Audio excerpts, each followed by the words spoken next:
Hey guys, welcome back to the channel. This is story about what if Naruto finds more than just a forbidden scroll on his excursion into the Hokage's private library. Part 1. Before I start, please do support for more amazing content and comments for Part 2.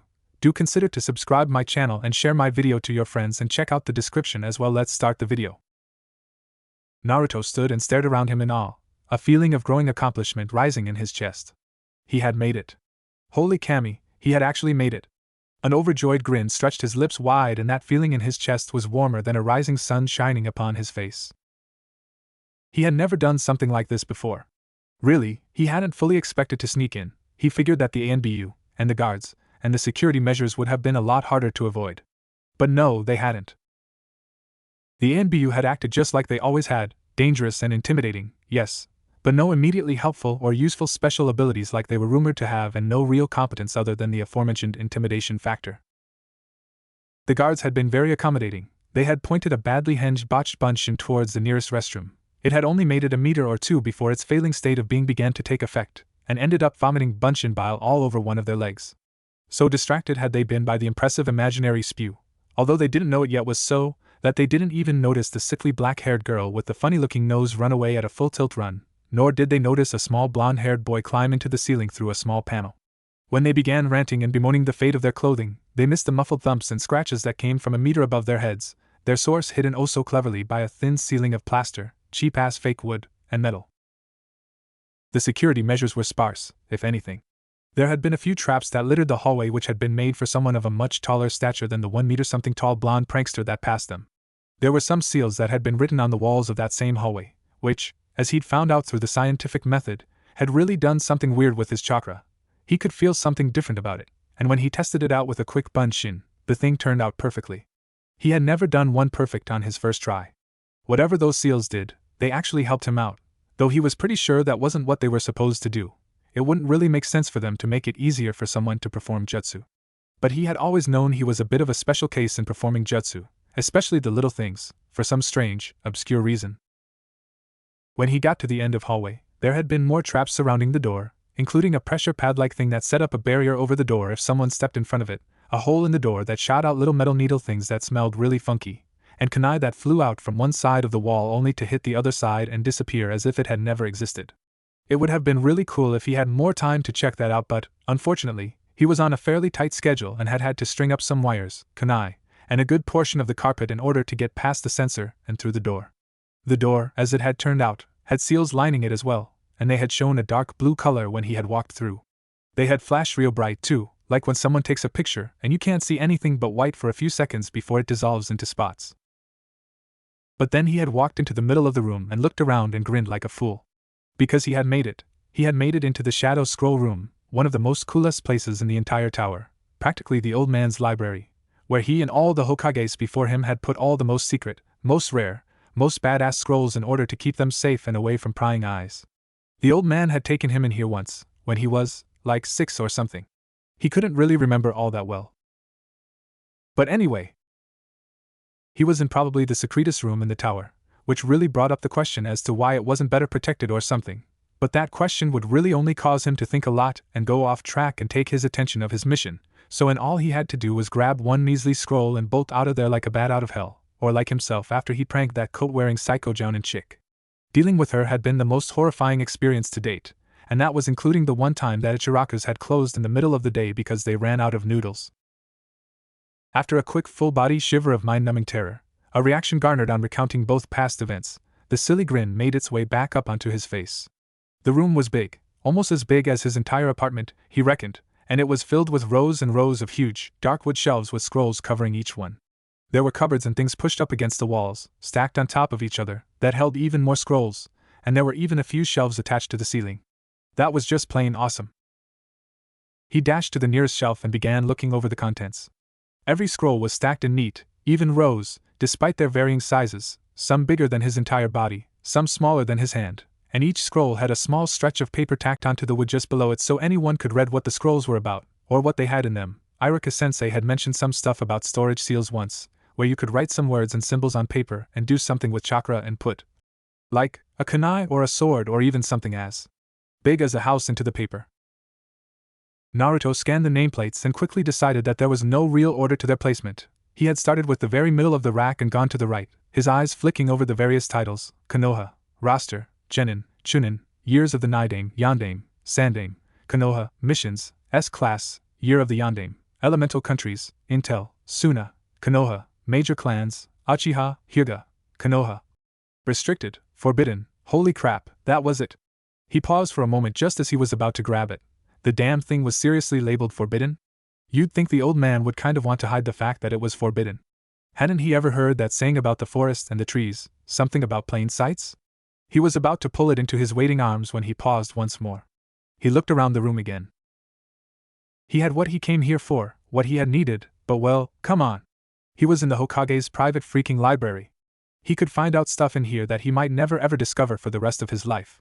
There were scrolls that had cool jutsu, information about all the shinobi ever, information on the really powerful bad guys of other lands, information on the really powerful good guys of other lands. There had to be scrolls of weapons, and scrolls of badass secret organizations and stuff, and scrolls that gave histories of the previous Hokages. Who's to say he couldn't find out everything he had ever wanted to know about being a shinobi if he just looked? He looked back at the roll of paper lying just under his fingertips and frowned thoughtfully. Besides, who's to say that the Forbidden Scroll was the coolest or most badass or most helpful ninja-wise out of all of the rest of them, anyway? Forbidden wasn't always a direct translation to epic awesome, just usually. But any one of the scrolls around him, any one out of the other 100, or 1,000, or however the heck many were actually in this room, could easily be 10 times cooler, or 100 times cooler, than the Forbidden Scroll ever could. Any other scroll could have way better information, or more badass moves, or better kept secrets.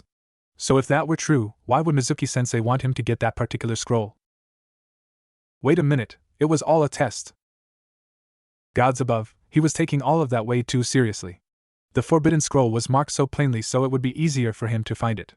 The security must have been dropped down a little so he wouldn't get torn apart while trying to enter the room. There must have been a few fake guards standing in the regulars' posts, and same with the ANBU.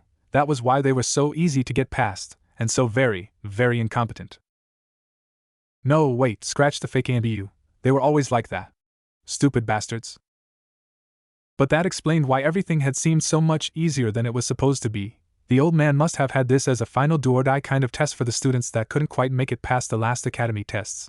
A last rope for the flailing dunces to grab hold onto and pull themselves into the ranks of Konoha shinobi. Mizuki-sensei was really cool for giving him this chance. He'd have to thank him a lot when he got to the forest with the scroll. His hand withdrew from the Forbidden Scroll and fell to his side, and he began scanning the rows once again. Elemental Countries, Roster, Nuknin, Years of the Sandame, Yandame, Roster, Government, the Council of Fire, Years of the Sandame, Konoha, Organizations, Root, Konoha, Hokage, History. There were scrolls packed to the brim with high-level jutsu, of low-level academy jutsu, scrolls that gave information on the relative economy of Konoha. Rosters of the members of ANBU that dated all the way back to the Shodaime, lists of the most influential civilians in 3 of the most influential elemental countries, storage scrolls that were said to hold some of the most precious possessions of the Yandame. There were maps of the entirety of Fire Country, maps that showed just the villages, maps that showed the land and how high or low it was in places, maps that showed secret tunnels going from the heart of Konoha to several outposts at the edges of their territory, maps that had known hiding places of Nuknin circled in red and frequent meeting places of them highlighted in bright blue.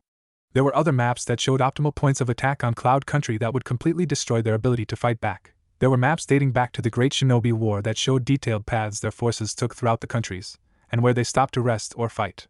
There were maps that traced nearly every underground tunnel and passageway in IWA, maps that revealed safe paths through the bowels of their many, many mountains, and maps that actually showed what precious metals and gems could be found in Earth Country, and where specifically they could be most easily and readily obtained. There was a scroll on the 9 great demons, the 9-tailed beasts, the Bijou, and another about the hundreds of lesser demons and monsters that hunkered on the outskirts of civilization. There were. Naruto stopped and tracked his eyes back a few panels. There was elemental countries, organizations, Akatsuki, and Konoha, equipment, the everything scroll of weapons. And about 5 kilometers away from where he was standing, a certain brown-haired young woman shuddered and unconsciously rubbed her legs together, moaning softly in her sleep. And Konoha, psych evaluations, years of Shodaime, Nidame, and then there was question mark. Naruto frowned. He looked just above the nameplate. There was definitely a scroll above it. It was kind of small, from the looks of it, but it was most certainly there. Any information on the paper, however, was most certainly not there. No name, no description, No categories or subcategories for it to be sorted under, no year of discovery or author, nothing at all, except for a question mark. Well, that was interesting. He stood on his tiptoes. The little scroll was on one of the higher shelves, and eased the scroll from its seat with the very tips of his fingers. It came out with a spray of dust, and he coughed and stumbled back, almost dropping it from his unstable grip. He knocked into one of the other shelves and grunted in pain, making a face of disgust when he managed to regain his balance. Gross. He coughed again once, before gathering saliva in his mouth and spitting out a dark wad of dirt, dust, mold, and spit. He stared at it when it hit the wood flooring, amused and disgusted at both its color and consistency, and decided to add on to his previous statement. Major gross. And then he raised his eyes from the floor to the scroll and smiled. But at least I got ya, right, ? Scroll? He asked, grinning at the rolled-up length of paper in his hands. The scroll was less than 3 hand lengths high, and a good 1.5 hand lengths wide. He gave it a quick squeeze, only to find the paper beneath his fingers didn't give way. That meant that there was a lot of paper on that scroll, and really tightly packed, too.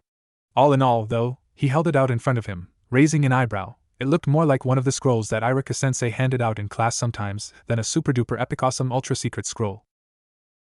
Eagerly, he pulled hard on the small wooden pole attached to the end and lifted it into the air. Huh, he commented. No zap, he had touched a scroll that he wasn't supposed to when he was in the old man's office one time when he was younger, and he had gotten a rather nasty shock. The old man had told him that some of the more private, secret scrolls had various security measures on them to keep them from being easily stolen.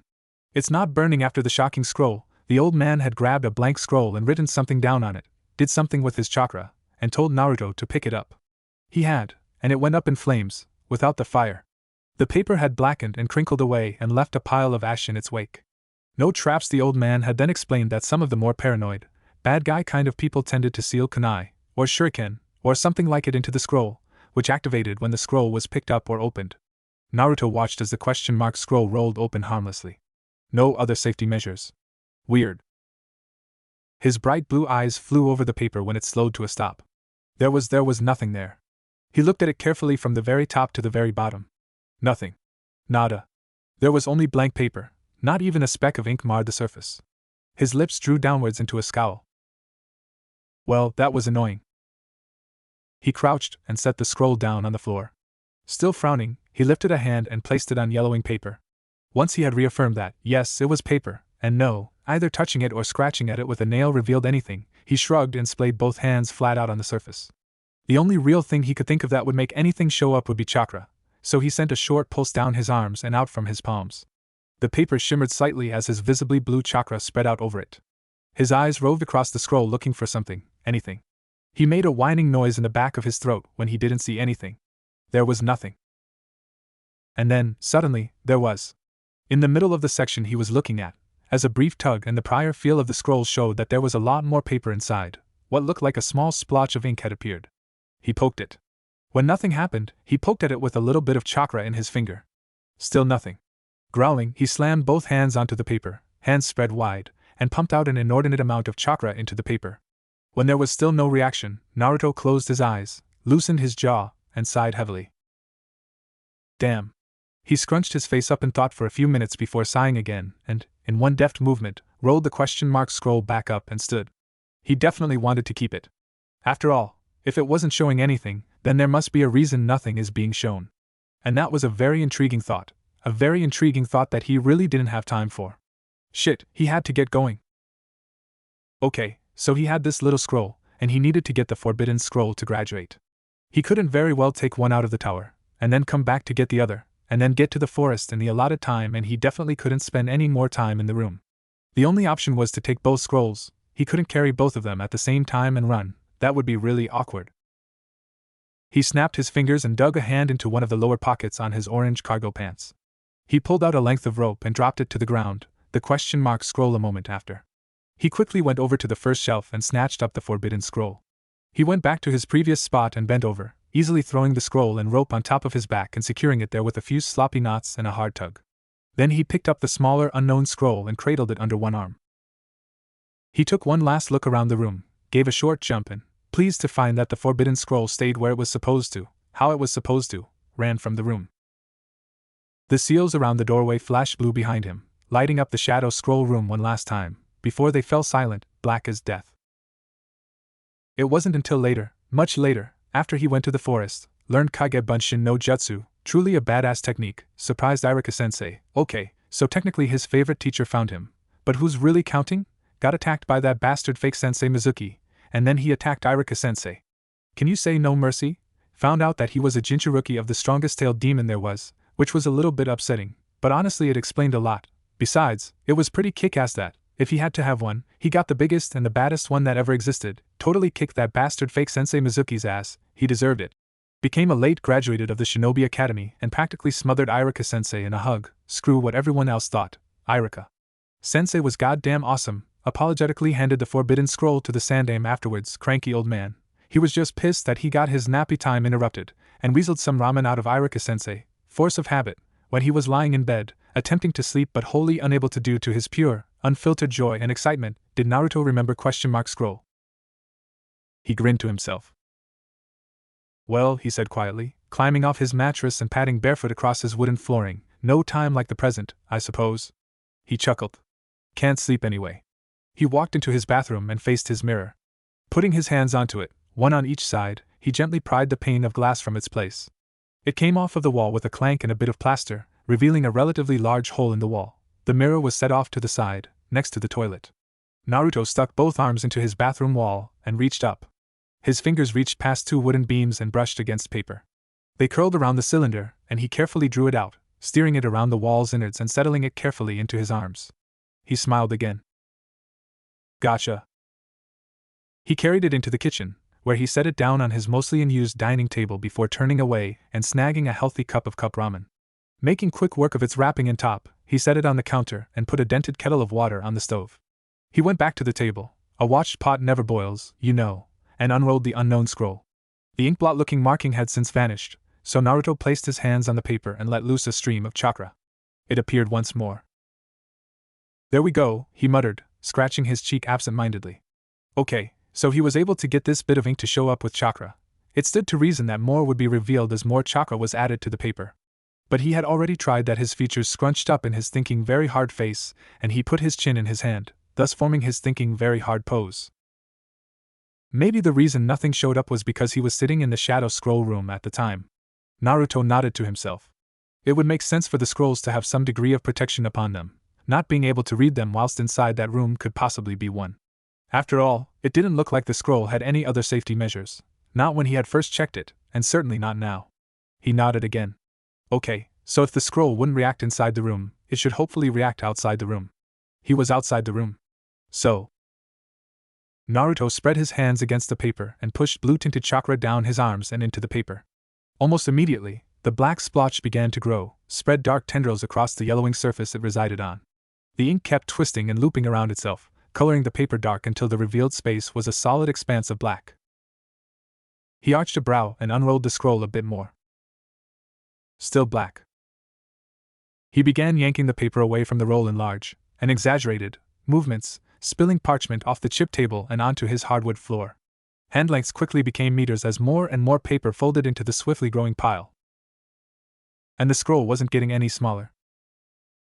Naruto growled. Not only was the paper still black, but if it continued going on like this, half of his apartment would be an ocean of ink and paper. Whoa! Naruto said, forsaking the scroll and grabbing hold of the length that had just flown out. Some paper, still moving, crumpled up behind his hands as it stopped. Naruto frowned in concentration as he looked at what he was clutching. The blackness had been continuing, and then, suddenly, there was a large yellow-white strip that cut it off, followed by a column of black, about 2 hand lengths wide and spanning from the top of the paper to the bottom. Following that column was the yellow-white of the regular paper again. He pulled some more on the scroll and was pleased to find that there didn't seem to be any more black past that last column. Good. He turned his attention back to the thick line of black and stared at it. It looked like it was shimmering every few seconds. He poked it. And then he poked it again with a little bit of chakra on his finger. The black ink flared a bright blue, like a flash of light in a dark room. Naruto just stared. Okay. He almost screamed when a shrill whistle came from behind him, and he whirled around, only to see that it was the dented kettle that now undoubtedly held boiling water. Cursing under his breath and trying to stay his rapidly beating heart, he hopped over to his ramen and poured the water in. He set the lid back down on the cup and put a pair of chopsticks on top of that to hold it down. Then he turned back to ? Scroll. Some of the ink had faded from view, large patches vanishing and leaving smaller splotches alone. Those smaller splotches shrank even further, until delicate curves, loops, and edges began to form. Figures began to reveal themselves, words quickly after. Naruto read it aloud, eyebrows raised. Sparky-san, Hokage-san, Iron-san and Spitfire-san. Perpetrators of various acts of mischief, prank masters in word and deed, are very proud to present the Shinobi Scroll. Naruto dropped one eyebrow and stared critically at the message, even as another one began to form beneath it, blue-tinged ink, blue from the ink binding with his chakra, he supposed, rising to the surface of the paper in loopy, flowing words. Sparky would like to be the first one to greet the newest inheritor of our scroll, and would like to forewarn you that Hokage-san is about to be both rude and suspicious of you. The eyebrow that was still raised only arched higher. Seriously, what the hell? He watched as the words faded from view, almost immediately followed by another set, in different handwriting. The strokes were quick, sharp, professional. Hawkeye would like to inform Sparky no Baka that he has every reason to be suspicious of the one who now holds this scroll, as it was being kept in the Shadow Scroll Room the last time he checked. That sentence, too, disappeared, replaced with large, childish handwriting. Irons would like to voice his opinion that Sparky-kun still writes like a girl. Naruto snorted, and another line appeared, crooked, sloppy, and fairly difficult to read. Spitfire would like to remind Hawkeye that it could be a new Hokage, or a Chunin or Jounin with Kage-ranked clearance. Hawkeye wishes Spitfire-chan would quit talking to Sparky no Baka, as it seems to be slowly killing her brain cells. Hey, Naruto grunted aloud. That's not very nice. The writing was wiped clean, and stayed that way. Naruto frowned, absent-mindedly grabbing his ramen, which should be ready by now, and shoving a bite into his mouth. His face slowly contorted into his thinking very hard expression. This was weird. What exactly was scroll? Or rather, what exactly was the Shinobi Scroll? Based on what the opening had implied, those four names that were given, Hawkeye, Spitfire, Sparky, and Irons, were people. It had stated that they were prank masters who had a hand in various acts of mischief. Okay, so there were four people however many years ago who liked to pull pranks and sneak around and make other people look like idiots. They sounded pretty cool. But then the names they were, like talking. The people listed were talking, to him, to each other, to themselves, as if they were real. That meant. What the hell did that mean? He took another mouthful of noodles and chewed thoughtfully. Well, there couldn't be people sealed into the scroll, that wasn't possible, after all. Oh, but that did answer the unspoken question of why it had so much paper but was actually extremely small in size. The extra paper was getting sealed into the wooden tube roll in the middle. Naruto nodded proudly before getting back on track. So if it wasn't the people themselves sealed into the scroll, it was their minds? He made a face at the thought of brains being sealed into a piece of paper. Their minds, their personalities. But how would that be possible? It sounded even harder than sealing a person. A person has a body, has substance to be sealed, and thoughts and personality not so much. You couldn't feel thoughts or emotions. So what? He snapped his fingers. The Yamanaka family. They were good with that whole mindjutsu stuff. Maybe they would know. He made a mental note to ask that one blonde girl in his class about it, assuming he could get a word in while she was fawning over the bastard. He saw something move, and he looked back down at the paper in front of him. Another message was rising to the surface in the loopy style of Sparky, as he/she was called. Sparky would like to apologize to the new owner on Hawkeye-san's behalf, because he isn't about to do it himself. What the dash? Did that Sparky just respond to what he said? It can hear him? And understand him? What the hell? So these personalities, these minds, these consciousnesses bound to the paper could react to the situation happening around them at them? They knew what had happened and they thought about it. And they're answering in response to what he had done. Irons would like to add that Hawkeye team lives on insulting people instead of breathing like the rest of us. They had personalities. That was obvious. Some like some didn't like others. Read Hawkeye, they interacted with each other. And with him. Seamlessly. As if they were there with him, standing in front of him, and they were all talking amongst themselves. Spitfire would force-feed Hawkeye spiders and toilet water for dinner for calling her Spitfire-chan if she could. Naruto laughed out loud, his train of thought getting neatly severed in the face of the response given. This Spitfire chick sounded awesome. No sooner had his laugh ended than he saw a new line of text waiting to be read. Hawkeye would like to tell the reader that spiders and toilet water for a meal is in no way amusing, and would he please stop laughing? Naruto gave the consciousness of Hawkeye the one-fingered salute. Sparky thinks that the owner is quite a character. To be flipping off Hawkeye-san, he can be a rather scary person. Of course, it would be much more intimidating to meet Hawkeye-san in person, no doubt. Spitfire would like to suggest that the owner track Hawkeye down and deliver him his punishment for her, as she is stuck as a few sentences on a piece of paper, and is rather incapable of doing it herself at the moment. Naruto grinned. Irons has a distinct feeling that the new owner is planning to do exactly as Spitfire-san asks, whether the reason being because she is a girl, wherein he does anything the opposite sex asks him to, or because she has appealed to his disaster-loving, pranking nature, which I sincerely hope that he owns in spades. Naruto's smile shrunk a little, and he gave a short, bitter-sounding chuckle. Well, he said, deciding that he may as well join the conversation they were having with him, it's been over 5 years since a girl last asked me to do something, aside from the random old lady who wants me to drop dead or just go and leave Konoha or something like that, the stupid old biddies, and that entire talk and promise was thrown out the window in less than a year. He had promised Sakura-chan, when he first saw her, that he would be her friend, and she had done the same. Shortly after, she had met Yamanaka Ino, the other blonde in his class, and he was easily cast aside in favor of girl talk, looking good, and Uchiha Sasuke. That had hurt more than he ever cared to admit, but he never really gave up trying to get her favor back. Nothing he had ever done had worked. I'm not really going to jump the gun and just go around trusting anybody anymore. Not after that bastard fake Sensei Mizuki, anyway. Not after he almost killed Irika-sensei. Spitfire offers the owner her condolences. It doesn't sound like he's had the best of lives. Yeah, you could say that, Naruto replied, a little wistfully.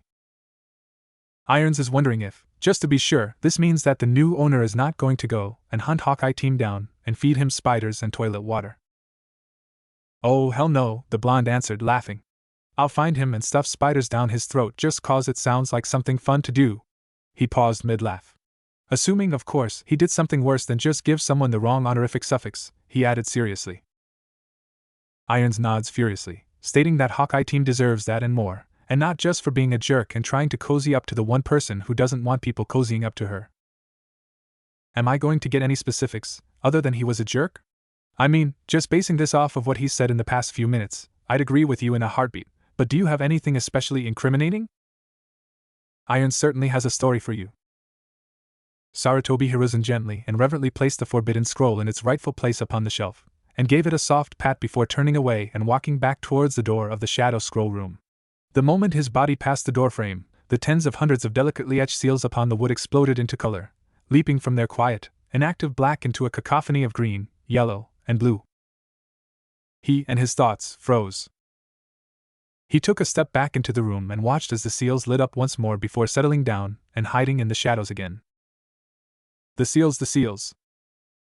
The third and fifth-ish Hokage hurried back out of the room as fast as his wizened old legs could take him, and given that he has wizened, old shinobi legs, his pace was actually quite a bit faster than one would originally think. In less than a minute he was back in his office, shutting the door loudly behind him and hobbling over to his desk. He began opening random drawers, and slamming them shut when they didn't contain what he wanted. Come on, he muttered impatiently as he opened one at the very bottom. He was just about to slam it shut when he stopped. He looked back into the open drawer and smiled wearily. He dipped a hand in and withdrew a large, bulky scroll. He set it atop his desk, after clearing it of any extra paper, brushes, ink pots, and questionable reading material, and unrolled it. The scroll he had taken out was one linked directly to the seals that guarded the shadow scroll room.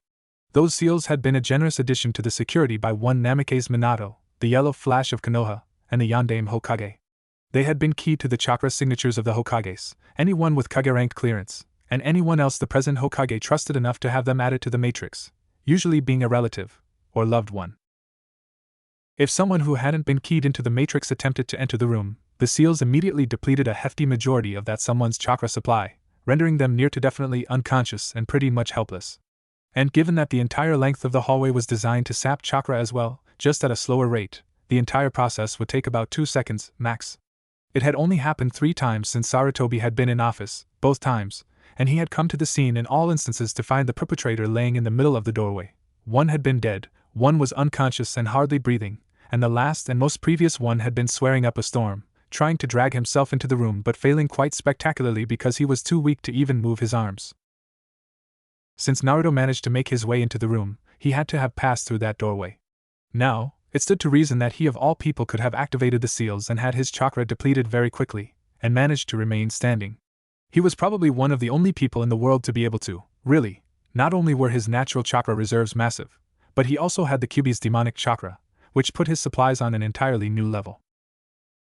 Sarutobi's eyes flicked around the scroll, reading off the names, the dates, and the times of who entered and exited the Shadow Scroll room. Him again, him, Danzo, him, Mitokado Hamura and Yudatane Koharu, Danzo again, him, Namikaze Minato and Uzumaki Kushina, him.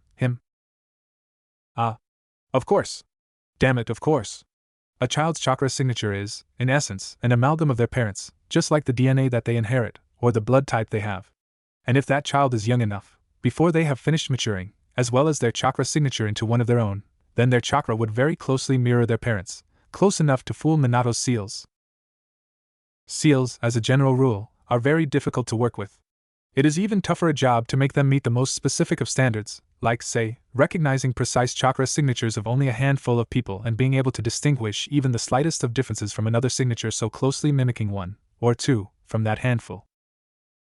Sarutobi hummed to himself as he closed the scroll and put it back into its correct drawer. Now he'd have to see about adding a few more security measures to the room, if Naruto had what amounted to a pass-go, collect $200 card. Irons, as Naruto had found out, rather enjoyed filling his stories with obscure and unnecessary references to random crap that he knew nothing about.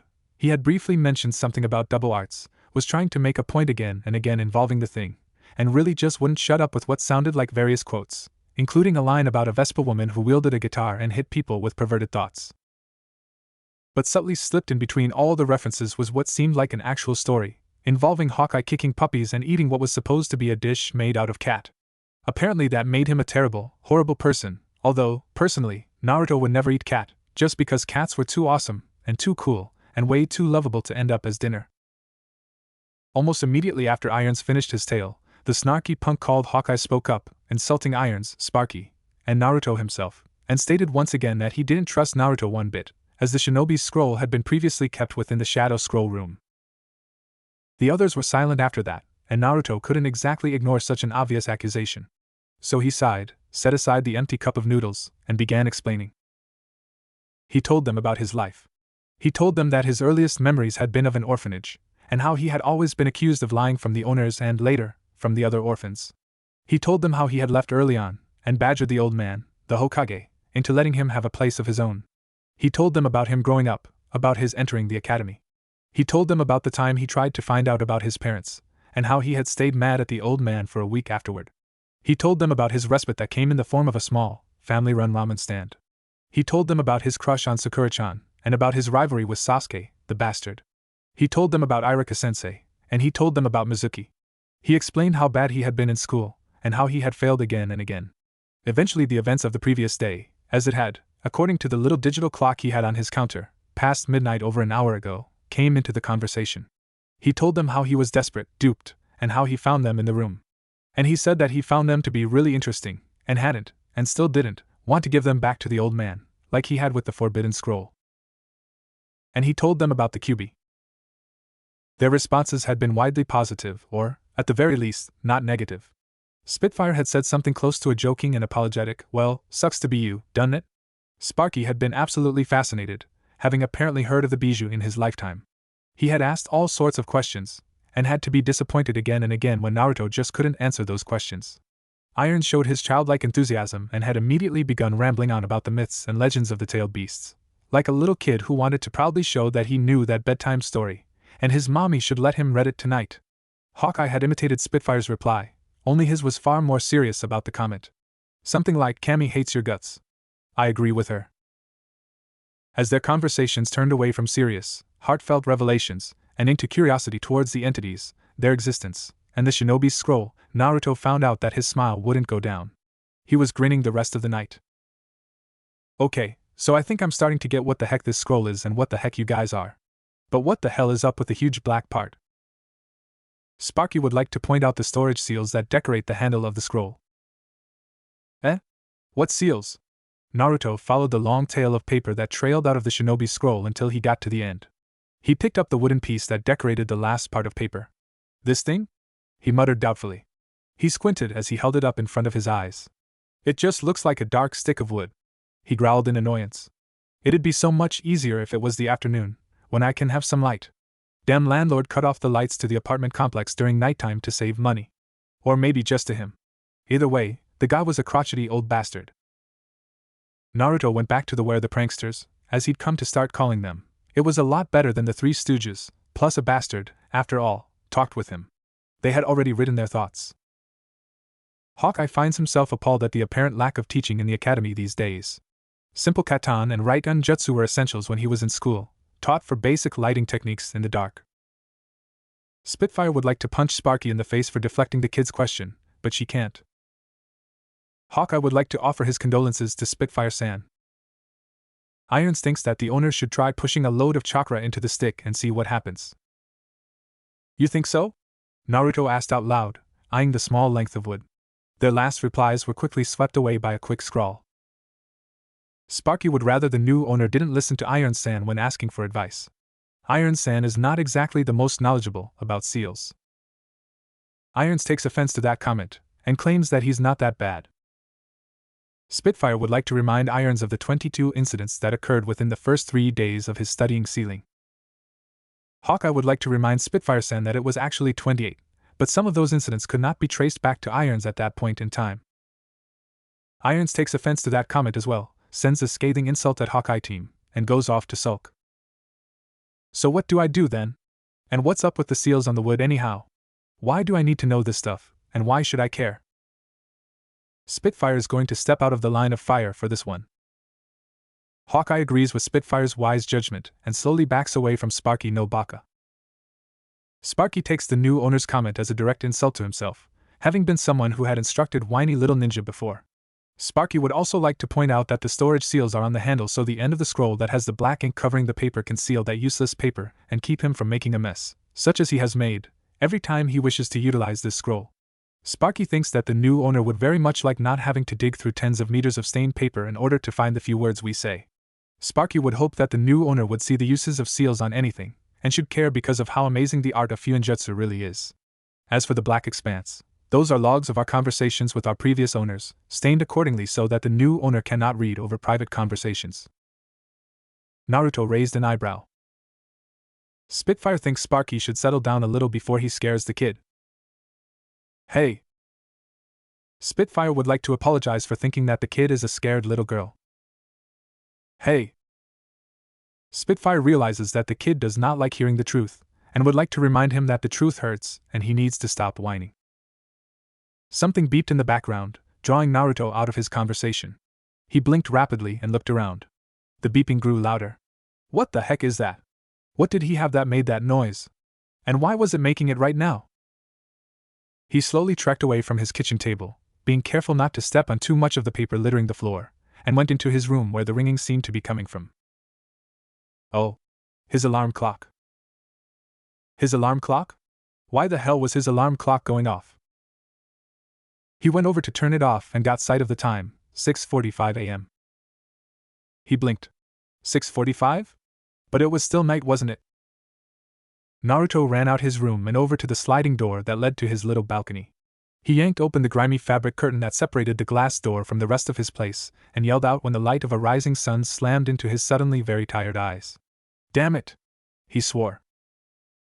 He was going to be late. The academy graduates were supposed to meet up at their classroom at 7 o'clock. Damn it, he was going to be late on his first day as being a ninja, as being an official shinobi of Konoha. Shit! He cursed again, whirling around and dashing back into his room. Thumps and crashes emanated from behind the closed door for a few minutes before Naruto burst out in his trademark orange jacket and pants. His hatite, worn like a necklace, tapped against his collarbone as he ran over to the table, saying, "Okay, how do I seal the paper?" as he went. Because he'd be damned if he wasn't going to take this new awesome with him wherever he went. When he reached the scroll, a reply was waiting for him. Hawkeye knows that Sparky no Baka will be stewing for a while, so he will answer for the reader. Since the scroll has been attuned to the reader's chakra, it will be easier to seal than most other things. All the reader has to do is put one hand on each end of the grip and slowly, channel his chakra into it. Let it flow into the wood, don't force it. If he does it correctly, The owner should feel a light pulling on the chakra in his hands as the storage seals react and take a little extra to finish the action. When he has finished sealing the amount of paper he wishes to seal, he simply needs to stop channeling chakra, or take both hands off of the handle. Okay. Naruto grabbed the handle, willing himself to calm down and let his chakra flow. The ocean of chakra in his torso settled down to an waterfall as it passed to his arms, falling to a river as it swirled over his elbows, where it split into smaller streams, trickling down each of his fingers and pooling delicately into the wood. He watched as small characters began lighting up upon the surface, glowing a faint blue. Were those the seals? They grew brighter as more chakra was fed into them, until they flashed once. Naruto felt his eyebrows rise as he watched the black paper get fed into the wooden grip, meter by meter vanishing as the seals did their thing. Whoa! He tore his fingers away from the handle right before the newly appeared sentence was sucked in. Sparky would like to congratulate the new owner on his first success at sealing, and grudgingly approves of Hokage-san's brief explanation. Naruto grinned. Irons thinks that now would be an opportune time to remind the owner that he was hurrying to do something. Shit! Naruto swore again, his grin changing to a grimace. I got to be at the academy in 10 minutes. Growling to himself in increasing frustration, he snapped the shinobi's scroll shut, put it under his arm and ran over to his door. He jammed his sandals onto his feet and, with one last hurried glance around his apartment to make sure he didn't forget anything, slammed the door behind him as he left. Naruto Shikamaru was sitting in the back row of classroom 7C. He was unusually awake for this time of day. Of course, him being awake at all was unusual for any time of day, as he watched his former classmates filter into the room. His best friend Akimichi Chuji, on his left, kept shooting him confused glances. Shika being conscious while inside the school building was not an event that happened every day. It was not unnatural for him to have a sum total of 22 days spent asleep in a standard month. Shikamaru shrugged and ignored the looks. Instead, he let his eyes fall to the person sitting on his right, one Aburame Shino. This struck him as odd. It was one thing for the quiet boy to sit with anyone in the class. It was another thing completely for the quiet boy to sit with him. And to stay silent, waiting patiently for someone to speak, before he himself said anything. Shino was waiting for Shikamaru to say something first in order for him to be able to gain control of the conversation. It wouldn't do to give the fellow shinobi the upper hand. So Shikamaru stayed silent. It wasn't until 5 minutes later that Shino voiced his thoughts, and made it abundantly clear why he chose to sit next to the Nara today. It came to my attention this morning that Uzumaki Naruto managed to graduate, despite his poor performance during yesterday's exam. Shikamaru groaned, and put his head into his arms. He did not need to deal with this. Screw controlling the conversation, he didn't care. He just didn't want to gossip about this like a few prepubescent girls. He lifted his head a little and glared at Haruno Sakura and Yamanaka Ino. They were already sniping at each other like a pair of dogs. Really? Chuji asked, surprised. Shino twitched his head almost imperceptibly forward, the barest movement necessary acting as a nod. Cool. He paused for a moment, before furrowing his brow in thought. Wait, how did he manage to pull that off? The heavy-set boy man, now, according to Konohagakure law, automatically turned to Shikamaru, questions in his eyes once again. Shikamaru sighed. He glared at the silent Aburame, just for good measure, before turning back to Chuji and saying tiredly, Pop said something about Naruto stopping some guy from stealing some super-secret scroll or something. His lips pulled further down. He said more than that, but trying to listen to the whole story was far too troublesome. Shino made a contemplative noise from behind his collar. Is that so? He observed. The unsung genius of the three frowned at the tone used. There was a knowing lilt to the answer given. As if Shino knew exactly what the whole story was. Of course, that could very well be the case. Shikamaru knew enough about Shino to realize that the boy was unnaturally observant. He spent his days watching his classmates, memorizing their habits, their attitudes, absorbing their personalities, and keeping careful watch over the more promising ones, the more dangerous and unexpected ones. It was so obvious that it was a wonder no one else noticed. He had, after all, seen the myriad of insects that flew incessantly around the classroom, landing in corners, on desks, and just sitting for hours at a time before flying back to the Aburame's hand, hidden underneath his desk. It would stand to reason that Shino was just as analytical, as observant and brilliant outside the classroom as he was inside.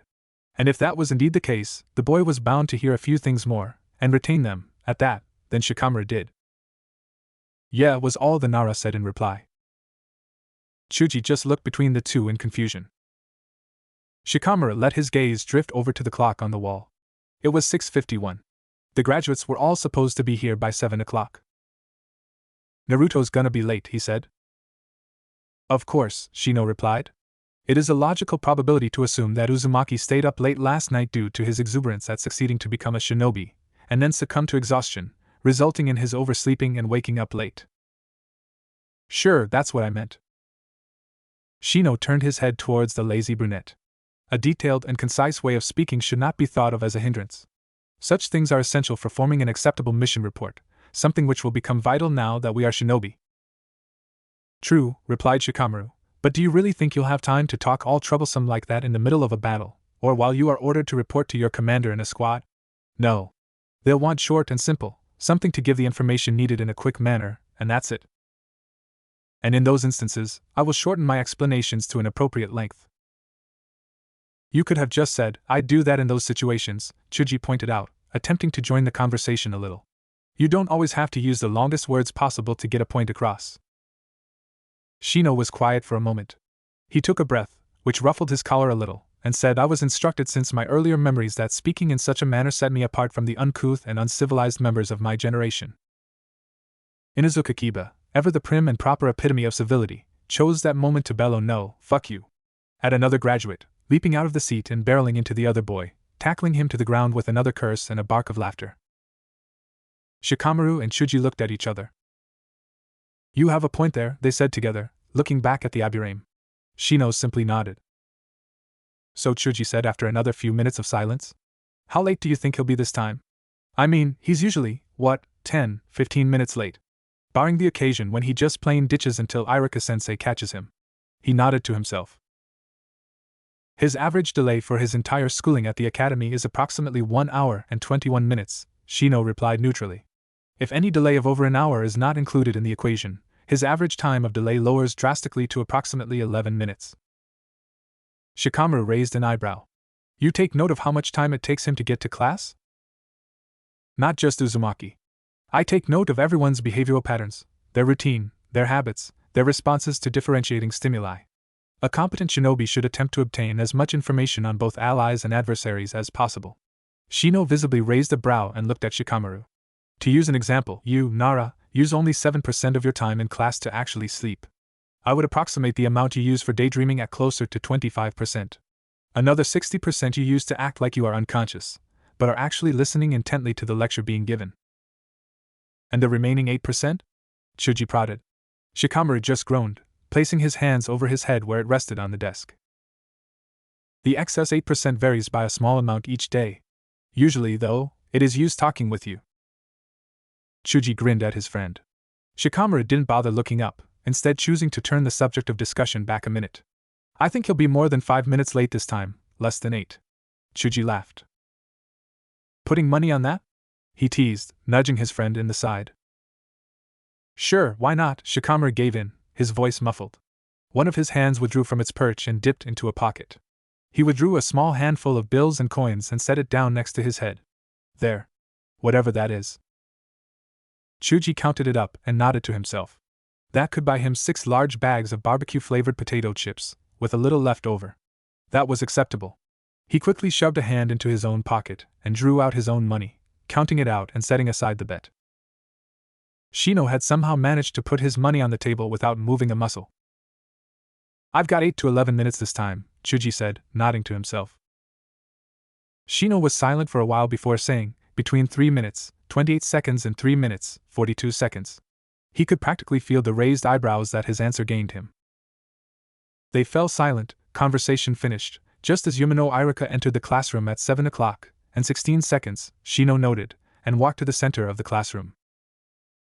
Yumino Iruka, known best as sensei or fish by his students and colleagues, respectively, the latter he can't stand, because no matter how many times he tells them that a dolphin is not a fish, they keep at it as if they were right. Grown men should be more intelligent. Smiled nostalgically as he took in the faces of his former students, each one now framed with the gleaming silver of a brand new Hittite. He couldn't be more proud of them. It felt like just a little while ago that he was earning his own Hittite, grinning happily up at his sensei before running home to show his parents and his sister, instead of meeting them at the academy doors like tradition stated. He reached up and touched his Hittite, his new Hittite. He wondered if anyone would notice the gleaming, flawless surface that had replaced the scratched, dented, dirty gray metal of old, or if they would realize that the cloth keeping it in place was now dark green instead of the navy blue that he originally had. His eyes flickered over to the Nara and Aburaim of the class. They'd notice, for sure, being two of the brightest in the class, even if they deliberately tried not to. Hyuga Hinata, Yoro Yumi, and Sakuten Takato were fairly keen on the details. They got hold of the little things, like a paper cut on his finger, or a new stapler on his desk. Yamanaka Ino would most likely notice, if for no other reason than that it was now more aesthetically pleasing. She generally paid a lot of attention to how people looked. Time would tell if that was because she was a teenage female, or if she was actually gaining useful information from doing so. He let his hand drop and frowned mentally as his eyes flitted over the class. He shook his head and sighed. Naruto was late. Iruka had hoped that the responsibility of being a ninja would have been beaten into the boy's head last night, after the fight, the lecture from the Sandaime, and the lecture from himself when he bought him a few bowls of ramen for a late dinner. Apparently not. Although it was possible that Naruto just stayed up late, fell asleep sometime this morning, and woke up late. Naruto was ecstatic when he bade him good night. Iruka wouldn't put it past him to have been unable to sleep from the excitement. Shrugging to himself, nothing he could do until the boy got here. After all, Iruka turned his attention back to his former students. Congratulations, was all he said. There wasn't anything that needed saying, no ideas to build on, no words of wisdom that he felt was needed. He wasn't here to weigh them down with the possibility of death, murder, and blood in their future. That wasn't his job anymore. The only thing he was useful for to the men and women looking back at him was to give them a smile, letting them know that he'll always be here if they should ever need him, and let them go. The room brightened as the faces in front of him lifted with smiles, some small and hesitant, some big and bold, some hidden behind grimaces, and some flashing behind their eyes, and Iruka couldn't help but grin right back. He was going to miss this class. Still smiling, the teacher walked over to his desk and picked up a stack of papers. He held them up and all attention focused upon them. These are the team assignments. Every one of you has been put in groups of 3, with one Jounin-sensei taking charge of each team. Some of you have been specifically asked for by these Jounin, so act responsibly around them. I don't want to hear any reports of any of you bad-mouthing your leader, is that clear? He punctuated his statement with a glare. The general consensus was a resounding yes, although there were some fat chance-s and hard-to-understand grunts. Oh well. Take what you can get, win some, lose some. Good. Now. Where's Mizuki-sensei? Mariki Ryoko asked suddenly, belatedly thrusting her hand into the air, her black eyes shimmering. Iruka froze. Shit. What could he tell them? That their assistant teacher was actually a psychopathic megalomaniac?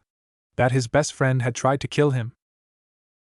Mizuki, he said slowly, trying to sound calm, didn't have to come today since we aren't holding an official class. The assistant teacher has no need to be here. Oh, okay, Ryoko said, sounding disappointed. Iruka almost laughed before he was struck by sadness. She had had a crush on his silver-haired assistant, and if she found out that he was actually completely out of his mind. He shook his head, trying to get back to more positive thoughts. He fingered the papers in his hand and held them up, taking a deep breath and continuing from his previous tangent. This year we have 4. The door slammed open and a shout of Iruka-sensei interrupted him before he could get out the next word.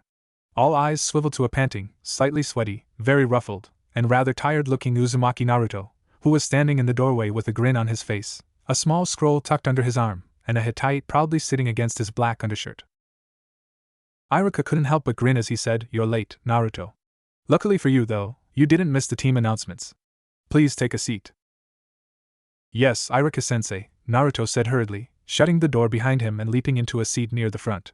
He set the scroll on the desk in front of him and gave it a pat before turning his full attention to one of his favorite people in Konoha. Iruka cleared his throat and looked around the class, noting the confusion on most of their faces. For some reason, Nara Shikamaru and Akimichi Tsuji were passing a handful of bills and coins to Aburaim Shino. None of them seemed at all surprised to have seen Naruto burst into the room like a whirlwind, like a maelstrom, Iruka thought with a chuckle. "As I was saying before we were interrupted," Iruka said, causing Naruto to grin at him from the front row, "this year, we have 4 new teams being formed, teams 7, 8, 10, and 16. He lifted the sheets of paper up in front of him and almost groaned. Who the hell made these teams? Whoever it was, he was going to track them down and gut them like a fish.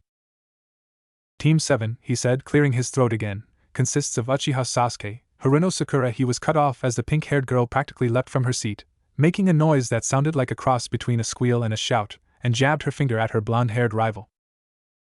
Ha! Take that, Ino pig! She crowed.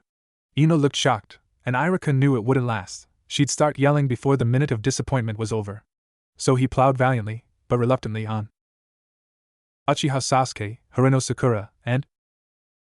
Pick me, pick me, pick me! Yes, and you, Naruto. Naruto made a little happy noise in the back of his throat and raised one fist into the air before bringing it down sharply, one of the many signs of yeses, with a giant grin on his face. Irika sighed, mentally shaking his head. This entire team had disaster written all over it. Seriously, your Jounin-sensei is Hatake Kakashi. The only one as bad as Kakashi was Asuma, but hey, at least Asuma had passed the team before. Team 8 was much better, it even had a purpose. Thank goodness. It had been a while since Konoha had such a well-put-together tracking/spying team. Team 8 consists of Hyuga Hinata, Inuzuka Kiba, and Aburame Shino. Your Jounin-sensei is Yuhi Kurenai. Ah, the new promote. She had gotten her rank less than 3 months ago. Powerful with genjutsu, he'd heard. And Hinata needed a positive female figure in her life. Team 10 consists of Nara Shikamaru, Akimichi Chuji, and Yamanaka Ino. Your Jounin-sensei is Sarutobi Asuma. Wow. Hiso did not envy that team, not the genin, and not the Jounin either. He pointedly ignored the martyr groan from Shikamaru and the disbelieving shriek from Ino. Reacting would only provoke their actions.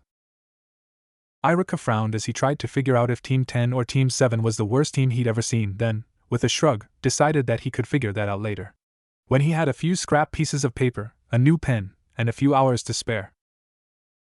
Team 16 consists of Yoro Yumi, Sakuten Takato, and Muriki Ryoko.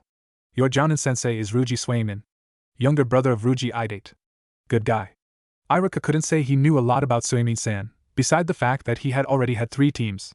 His first had been prematurely disbanded for disorderly conduct, the second group had been separated after one member was killed and another crippled, and the last team all managed to advance to Chunin and went off on their own.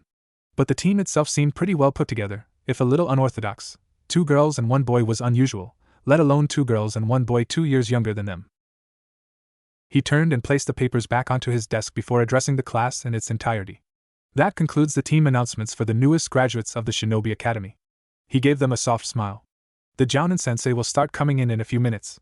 They will call a team number, and the 3 from that team will follow them to wherever they wish to go. And from then on, you are their responsibility. You will listen to them, respect them, learn from them. They will be your teacher, your mentor, and your confidant. You are not my students any longer. Irika straightened, and then bent his body at the waist, shifting into a respectful bow, his face humbly facing the floor. He was met with shocked silence as he came back up. Do your best, he said, flashing one final grin at the newest shinobi of Konoha. No one spoke a word as he turned and walked resolutely out the door. He closed it quietly behind him. Silence. Naruto's face hurt. He was pretty damn sure that he'd smiled more in the last 12 hours than he had in his entire life. And that was saying something. Irika-sensei was awesome. Naruto had been expecting some mushy, emotional goodbye from the academy's favorite sensei. Irika-sensei got very attached to his students, this he already knew, but what had happened was not what he had been expecting at all. He had bowed to them. As if they deserved his respect, and not the other way around. As if they were better than him. PSH. He could be so dumb sometimes, no one was better than Irika-sensei. But still, that single act only served to paste a stupid grin on his face all over again, as big as the one he had on last night when Irika-sensei had handed over his own Hitaide as proof of Naruto's graduation. Idly, Naruto wondered if anyone had noticed that he had their teacher's headband, and that their teacher had gotten a new one. He knew there had to be a few. He grinned. Irika-sensei was so awesome. For having the patience to teach him, for having the patience to put up with all his pranks and tricks and traps, for caring enough to check up on him every so often, and for protecting him from Mizuki and letting him graduate and taking him out to ramen, and for understanding, for knowing how hard being an orphan was, how the attention he needed was the one thing that he so rarely got, everything he had gone through. And for just being there when he needed help reading or writing, or just to talk. Irika-sensei was, hands down, the greatest, coolest, most caring, helpful, awesome person ever to have been born. He bounced in his seat in excitement. And now he was going to get a new sensei. Naruto frowned a little. He knew that this Kakashi guy wasn't trying to replace Irika-sensei, but it sure felt like he was. He just hoped he could always go back and be able to be with Iruka-sensei like he usually was after he had a new sensei. He didn't want their relationship, teacher and student, friend and friend, father figure and son, whatever they were, whatever bond they had, to change. He wanted to always be able to count on the Chunin to be there when he needed him. Oh. And he had Sakura-chan on his team. And the bastard. But he had Sakura-chan on his team. He did a little dance in his head as he looked over at the object of his affections. She and Ino were, as per usual, fawning of Sasuke. Ino, that was it. He wanted to ask her about mind jutsu. His gaze swiveled over to the shinobi scroll, still sitting innocently on the desk in front of him. He frowned thoughtfully. I wonder what you guys have to say about all this, he muttered to himself. He absent-mindedly fingered the edge of the scroll as he looked back at Ino. Talk to the pranksters first, or talk to Ino first? Decisions. After all, he didn't know when her Jounin-sensei would show up. It would be smarter to ask her now. But then, he really wanted to check out the scroll and talk with Sparky, Spitfire, Hawkeye, and Irons. Well, not really Hawkeye. He shook his head around as a small buzzing sound reached his ears. He must be really thinking hard, if the quiet chattering of the people around him sounded more like a quiet hum than voices. He shrugged, and turned back to his thoughts. Well, he didn't have to talk to Ino right now. He could always find her later, maybe go to her house. Then he would be able to ask her father, too. He was undoubtedly more knowledgeable than she about a person's mind. Naruto nodded to himself and looked around. No one was sitting next to him, no one behind him. Good. He grabbed the handle and pulled. There was a slight crinkle of paper as a section of the scroll came into view. Naruto raised an eyebrow when he saw how much was already written. It appeared they could still speak when the scroll was rolled up. Interesting. He began reading from the top, where Iron's last entry. Irons thinks that now would be an opportune time to remind the owner that he was hurrying to do something, had not faded. Below that lay the start of a deluge of sentences, starting with, Hawkeye thinks that the reader should be more careful when he jumps across rooftops. That must have been written when he landed on a weak spot of a roof and almost fell through. He smiled. Spitfire would like to remind Hawkeye that the kid will still end up feeding him spiders and toilet water, so it would be best if he did not insult the kid further, in case the kid decides to add to the punishment. Damn right. Irons expresses his joy at being at the academy once again. Hawkeye shakes his head at the abrupt and conspicuous way the reader entered the room. Generally, shouting and slamming the door are not good ways to keep from being noticed. It would be if everyone did that. Sparky would like to point out that Hawkeye-san is just being a stick in the mud, as usual, and he should not be admonishing anyone about attention-seeking behavior. Irons think that applies to all of them, really. Sparky would have to agree with Irons-san's point. Hawkeye expresses his disdain at the Hatake having a genin team, especially one that includes the reader. Hawkeye knew of his Jounin-sensei? Sparky would like to express his surprise that Kakashi-kun became a Jounin-sensei, as he wouldn't have considered him any good with teaching. And so did Sparky? And Sparky sounded a lot closer to him. Calling him Kakashi-kun implied that he knew him well. Was Sparky a relative, maybe? Perhaps a close friend, a brother? A teammate? Spitfire would like to say that she thinks that the Chunin instructor sounds like a very nice person. Naruto grinned. If only she knew. Oh, if only they knew. Hawkeye thinks that the Chunin instructor sounds like too much of a softie to be a real ninja. Naruto growled at that, glaring at the paper. Hawkeye really pissed him off sometimes. Asshole. If the guy was still alive somewhere, he'd have to find him and beat the shit out of him. Speaking of, he didn't know what had happened to the four of them. Were they all dead? Had one of them died too? 3? Were they still ninja? Could he find them? He supposed the names that they used on the shinobi scroll could be their real-life nicknames. But how did one track someone down by just using nicknames? Hey, Iruka-sensei, do you know someone nicknamed Irons? No? How about Sparky? Did you ever teach someone named that? Yeah, right. That would work. No, it was more likely that these names were only used between the four of them, a little friends-only correspondence. Spitfire would like to point out that the kid and the Chunin instructor seemed to have a kinship with each other, based on the few words they exchanged, and that it would be unwise for Hawkeye to continue his insults. Damn right, Naruto grunted. Sparky thinks that Spitfire is awfully protective of this Chunin instructor, and would like to say that he was unaware that a chakra-imbued memory bound to a piece of paper could have a crush on someone. Naruto felt his lips quirk up, and he let his eyes slide down to the next line. He had a feeling it was going to be Spitfire wishing she could beat Sparky over the head with a particularly heavy object. Spitfire would smack Sparky if she could.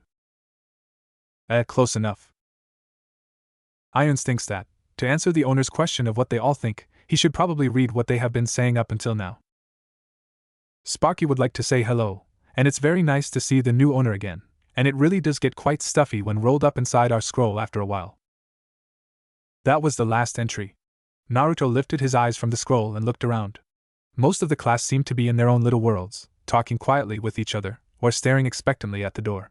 He noticed two pairs of eyes on him, though, Uchiha Sasuke, with disdain, obviously. One of his eyebrows was raised slightly, though, as if he was idly wondering what Naruto was reading, and Aburame Shino, well, at least he thought the boy was looking at him. His head was certainly turned towards him. He could just be looking at the door, like some of the others. He had a hand lifted towards his face, and Naruto could easily make out several small dots resting on top of it. He was talking to his bugs again, no doubt. Sheesh, that guy was creepy. Naruto shook his head and turned back to the scroll, just as a voice practically yelled in his ear, "Hey, what's that?" He yelped, and fell out of his chair. He glared up at one Inuzuka Kiba, who was standing over him and grinning wolfishly. "I mean," he continued, as if he hadn't just made Naruto fall on his ass, "I haven't seen you read in, like, ever." His brown eyes shifted over to the paper, and Naruto scrambled to his feet, ready to force the boy away. "What's dude? That's so lame." Naruto blinked. "Huh? What the heck were you carrying around a completely censored scroll for, Naruto? You'd think you were actually doing something, with the way you were looking at it earlier," Kiba grumbled, shaking his head and walking away. "Huh?" Naruto looked back at the scroll. Sparky would like to remind the new owner that the shinobi's scroll is attuned to his chakra only, and thus, no one else can read his conversations with us. "Oh." He shrugged. "That made sense. Okay then." Slowly, the room began to empty as each Jounin-sensei came in, called for their team, and left. First was Team 8, then Team 16 3 minutes later. Team 10 came about 45 minutes after that, and Team 7 still had not been called. It had been over 2 hours since Iruka-sensei left the classroom. Naruto was getting restless. And when Naruto got restless, he got mischievous. And a mischievous Naruto was a dangerous Naruto. He looked at the scroll and whined, "He's still not here yet, guys." Sparky is surprised at Kakashi-kun's tardiness, and is somewhat wary as to what could have caused it. Hawkeye thinks the Hatake was a stuck-up prick, but for some reason, that doesn't seem to be the case anymore. Hawkeye finds this interesting. Spitfire thinks we should prank him. Naruto grinned. If this girl were alive, he was going to find her and give her the biggest, sloppiest kiss he could muster. She had been saying the same variation of that sentence for the past hour. Spitfire thinks Kakashi-kun deserves a kick to the jewels for making the kid wait so long. Spitfire wishes she could get out of this paper, find Kakashi-kun, and beat his face in for making us wait. Spitfire suggests that the kid should prank him. Spitfire would like to point out that Hawkeye is an idiot, and that Kakashi-kun deserves whatever's coming to him. Spitfire orders the kid to prank him. Now. And so on. It was funnier every time she brought it up. "Sounds good to me. Got any suggestions?" he said quietly, careful not to speak too loud. Didn't want Sasuke and Sakura-chan think he was talking to himself, or an inanimate object. They might think he was crazy. And that wasn't a good assumption to start any relationship on, romantic or friendship-wise. It was even worse than thinking he was incompetent. He could practically see a faceless woman grinning like a shark as the next words appeared. Spitfire would like to suggest that we use one of her pranks. She says that it was one she used on Kakashi-kun frequently when he was a midget. "Do tell," Naruto prodded eagerly. As the plan slowly unfolded, the newest prankster couldn't help but grin widely, a feral tinge to his expression as he patiently read each simple material needed, and how everything was to be set up. And especially the final result, if all went well. He didn't even notice the weird looks that he was getting from his teammates. This was gonna be good. Hatake Kakashi hummed to himself from behind his mask, slowly making his way down the road. He had his trademark book in hand, open to page 187, the start of chapter 11, and quite possibly his favorite chapter in the entire Ika Ika series. At this particular moment, however, the self-proclaimed porn with a plot was not the thing on the forefront of his mind. Kakashi was, instead, far too busy wondering what he should eat for his mid-morning meal. He chuckled to himself, though, to be honest, it came out more like a giggle than anything else, as his mind lingered for a moment on some of the more perverted thoughts of eating. He flipped the page. He supposed he could stop by the market and pick up some fruit. No, wait, he only did that before a mission. An apple a day keeps the doctor away, and all that. He always ate an apple the day he left for a mission in the vain hope that it would ward him away from having to spend time in the hospital when he got back to Konoha. It was one of Obito's little habits. He'd picked up on a lot of them over the years. He scratched at the scar across the left half of his face and made another humming noise. He could always stop by Moritake's. They had fairly good food. Oh, wait, but he was allergic to the rich, upper-class morons that frequented that particular establishment. Darn. How about that little restaurant by the library? There was never anyone there, and their sushi was fantastic. Even if he never really took the time to enjoy it. But the library was, like, a 10-minute walk from here. Way too long. He flipped the page and gave another chuckle/giggle. One had to keep up appearances, after all. He had a reputation to maintain. Kakashi had just rounded a corner when a particularly pleasing smell hit him. He nodded to himself and closed his book, looking around for whatever was creating that scent. Ah. Ichiraku's. He thought it over for a moment. Did he really want to eat there? Before shrugging and brushing his doubts aside. It was plenty easier to not care. So Kakashi ducked slightly as he walked past the paper curtain and into the little eatery. He sat down, put his favorite pastime into its pocket on his flak jacket, and informed the pretty brown-haired young woman of his order. Naruto, Haruno Sakura hissed, wrenching her eyes away from her crush just long enough to berate the idiot. What do you think you're doing? Naruto looked over his shoulder at her and smirked at her. Kakashi needs to learn, he said, turning back his collaborated effort with Spitfire, that letting someone who knows you're coming, he pulled gently on the wire in front of his face and grinned when it didn't move, have too much time. He brushed a hand against the doorframe. To prepare for your arrival, he double-checked the coiled spring that held a platform of chalk dust-filled erasers, is never a good thing. He stepped back and walked over to his desk, where he unrolled his scroll and stared at it, mumbling something. Sakura seethed when he proceeded to turn his back towards her in order to focus on whatever was on that paper. How dare he? He was supposed to pay attention to her, not some scrap of paper. Not that she wanted him to pay attention to her, she reminded herself, turning towards Sasuke-kun and fluttering her eyelashes in what she hoped was a flirtatious manner. She had Sasuke-kun to woo. Who would want attention from Naruto of all people? No, it just annoyed her that he was deliberately ignoring her, after all his running after her and asking her out for the past few years. Asshole. She mentally shook her fist at the blonde as she watched her crush sigh and stand up. Oh dope, Sasuke said. Sup? Naruto replied, not looking away from what he was reading. How dare he ignore Sasuke-kun? Sakura clenched her fist and glared at the red spiral on the back of Naruto's jacket, wishing much pain and torturous death upon him. I need to use the toilet, Sasuke grunted. Naruto hummed in thought. That's gonna be tough. You can't get out through the door. Naruto! Quit being an idiot and let Sasuke-kun through! Sakura snarled, practically bristling in anger. You can't get out through the door, he repeated. Go out the window. We're on the first floor, not like there's a big drop to the ground. Sasuke henned and slid open the glass window. With a glance at Sakura, he said, Don't follow me, and hopped out. Sasuke-kun! Sakura called after him, her emotions warring between doing as Sasuke-kun told her to do, and being with Sasuke-kun wherever he went. The latter won after a minute of vicious battle, and she climbed out the window and ran off after her crush. Naruto sighed. Kakashi's meal was surprisingly nice. It had everything one could possibly want in a little family-owned ramen stall, a few bowls of pork ramen, a pleasant atmosphere, a sexy little chef/waitress to shamelessly flirt with, and an annoyed father threatening him with a fairly dented frying pan. Not bad. He might come here more often. With a last parting wink at Ichiraku, Kakashi ducked back at and began walking once more. Something was bothering him, but he couldn't remember what it was that was important, of that he was sure. But what qualified as important?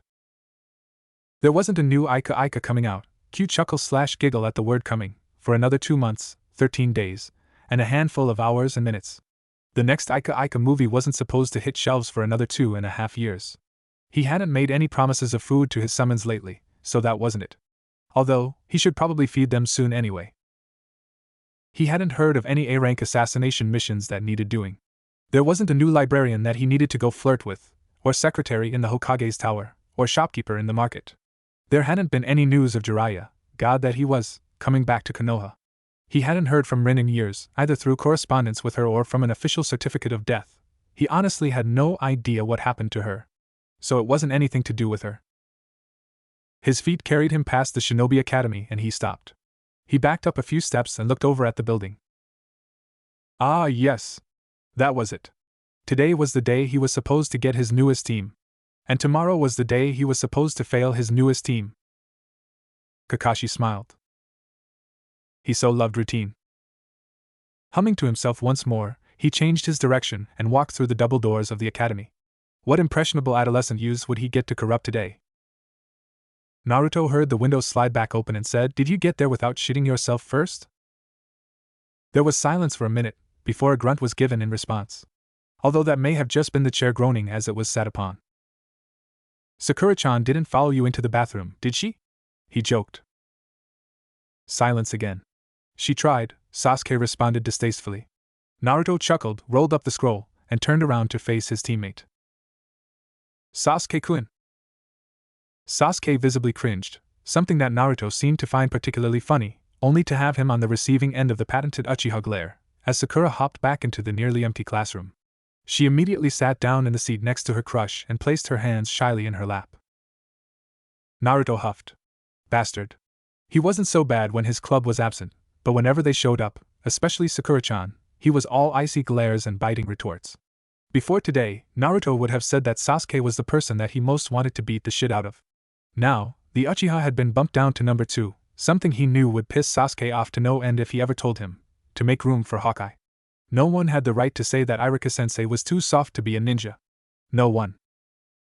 "Sakura-kage-in," he whined. "How long's it been since the other teams left?"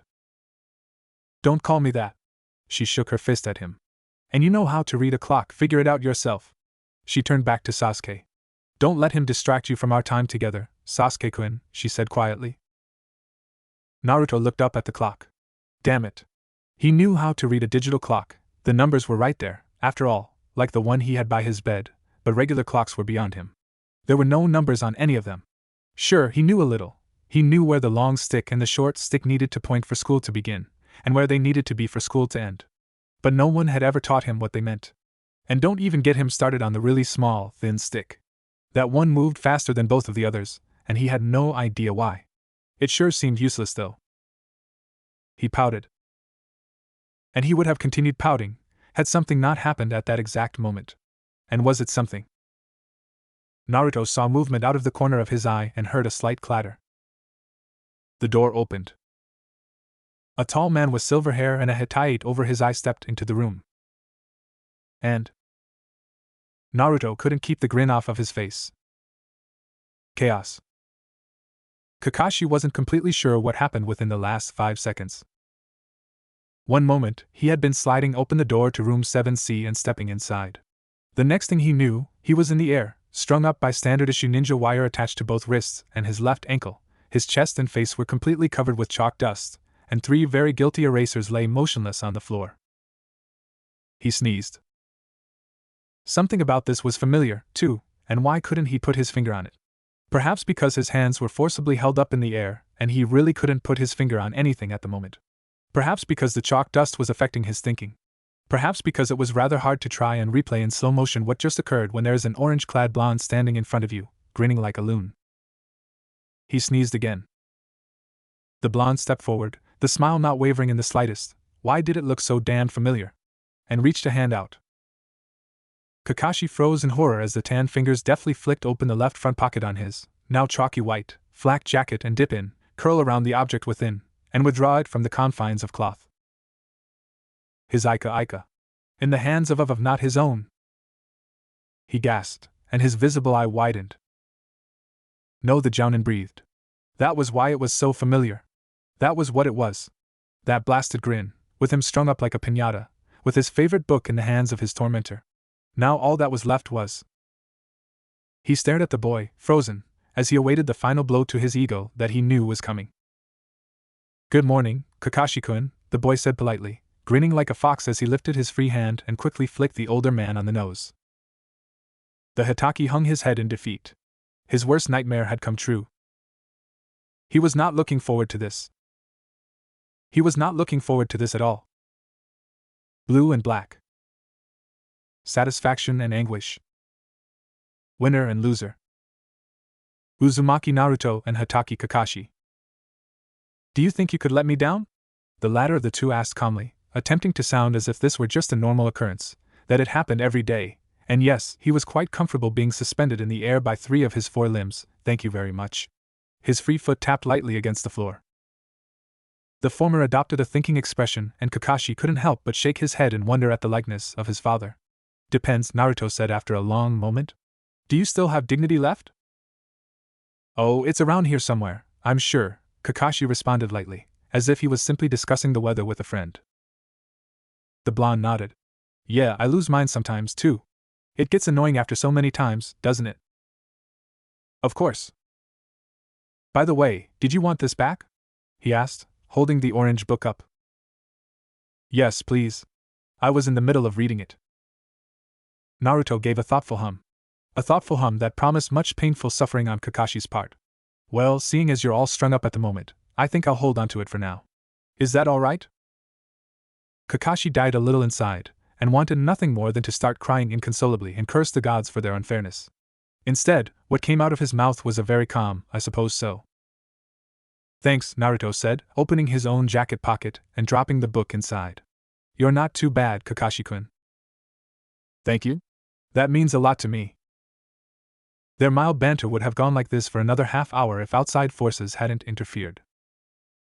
Outside forces, when used in this context, can translate directly to Hirano Sakura's fist. Said force impacted the side of Naruto's skull, causing him to lurch to the right and slam into the chalkboard. Naruto! The newly revealed pink-haired female yelled. Get your Jounin-sensei down this instant. The blonde mumbled as he sat up from his place on the ground. But Sakura-kun. Don't call me that. Her fist crashed down on top of his head and sent him back to the floor. Kakashi sneezed. Ah. She whirled around to face him and gave a hasty bow. I'm sorry, Kakashi-sensei. I apologize for my teammates' behavior and hope that it doesn't cause you to view the rest of us in a negative light. A dark-haired, pasty-faced boy stepped into the Jounin's line of vision. Ah. The last Uchiha. That made sense, he supposed. You are Kakashi-sensei? He questioned. Kakashi attempted to shrug, but with both arms tied up in a somewhat awkward angle, it didn't really work out. So he bobbed his head from one side to the other and said, I thought I was. You thought you were, the Uchiha repeated. Truth be told, right now I feel more like a piñata than anything. And that one, he continued, nodding to the bleary-looking Naruto, called me Kakashi-kun, so I'm not entirely sure anymore. The pink-haired one whirled around, spitting fire, presumably to yell at Naruto for not having respect for their new sensei, only to find that he wasn't occupying the same space that he was a moment ago. Kakashi sighed softly in relief as he was dropped to the ground, the wires on his hands and left foot cut. He gave them a quick shake to regain blood flow and said, thank you. No problem, sensei, Naruto replied, holstering his kunai. The Jounin cleared his throat as the three stood together in front of him. First impressions, he announced, clapping his hands together and sending up a small cloud of white. He coughed. I don't like you, he said, pointing to Sakura. Her eyes flashed angrily, and he saw her hands clench into fists. His finger moved over to the Uchiha. I don't like you either. Sasuke looked highly affronted. And you, Kakashi said, turning his whole body towards Naruto, who was still smiling, blast it all, and giving him a short glare. I hate you with the burning passion of 1,000 suns. The grin only grew larger. Meet me on the roof, he finished shortly, before disappearing in a rush of air. When Naruto got to the roof, the silver-haired Jounin was already there, waiting. Already there, with his flak jacket and face mask completely chalk dust-free, Naruto noted. He hummed to himself as he walked towards his new sensei. That wouldn't do. He'd have to do something more permanent next time. Like paint. Or colored glue. Or silly putty. Nothing stood up to silly putty. He'd put that stuff through extensive trials. What's up, sensei? He asked aloud, trotting over and standing next to him. Sit, was all the man said. His left hand was visibly twitching, and it kept rising up towards his jacket pocket before he caught himself and lowered it back down. Naruto grinned. Porn withdrawal? Porn with a plot withdrawal, Kakashi corrected automatically, Of course. He tilted his head to the right. It's not been 10 minutes, and you're already suffering from being without your fix? Man, sensei, you need help. Kakashi glared at him. Is there a porn rehab clinic, or something, that you can go to? Perverts Anonymous? Anything? No. Glare. Too bad. I'm really sorry, sensei. That must suck for you and all your porn reading friends. Sit down and shut up, kid, he ended up saying in defeat, sighing and shaking his head. Of course, sensei. And thus Naruto sat. Sakura and Sasuke showed up a moment later and aped his actions, sitting cross-legged on the stone roof and looking expectantly at the Hokage. Okay, Kakashi looked up at them. He ticked points off on his fingers as he said them. First name, since I don't care about your last, and class position in the academy, likes, dislikes, keep it simple, and he trailed off and looked up pensively at the sky. And one secret about yourself. Uchiha, you go first.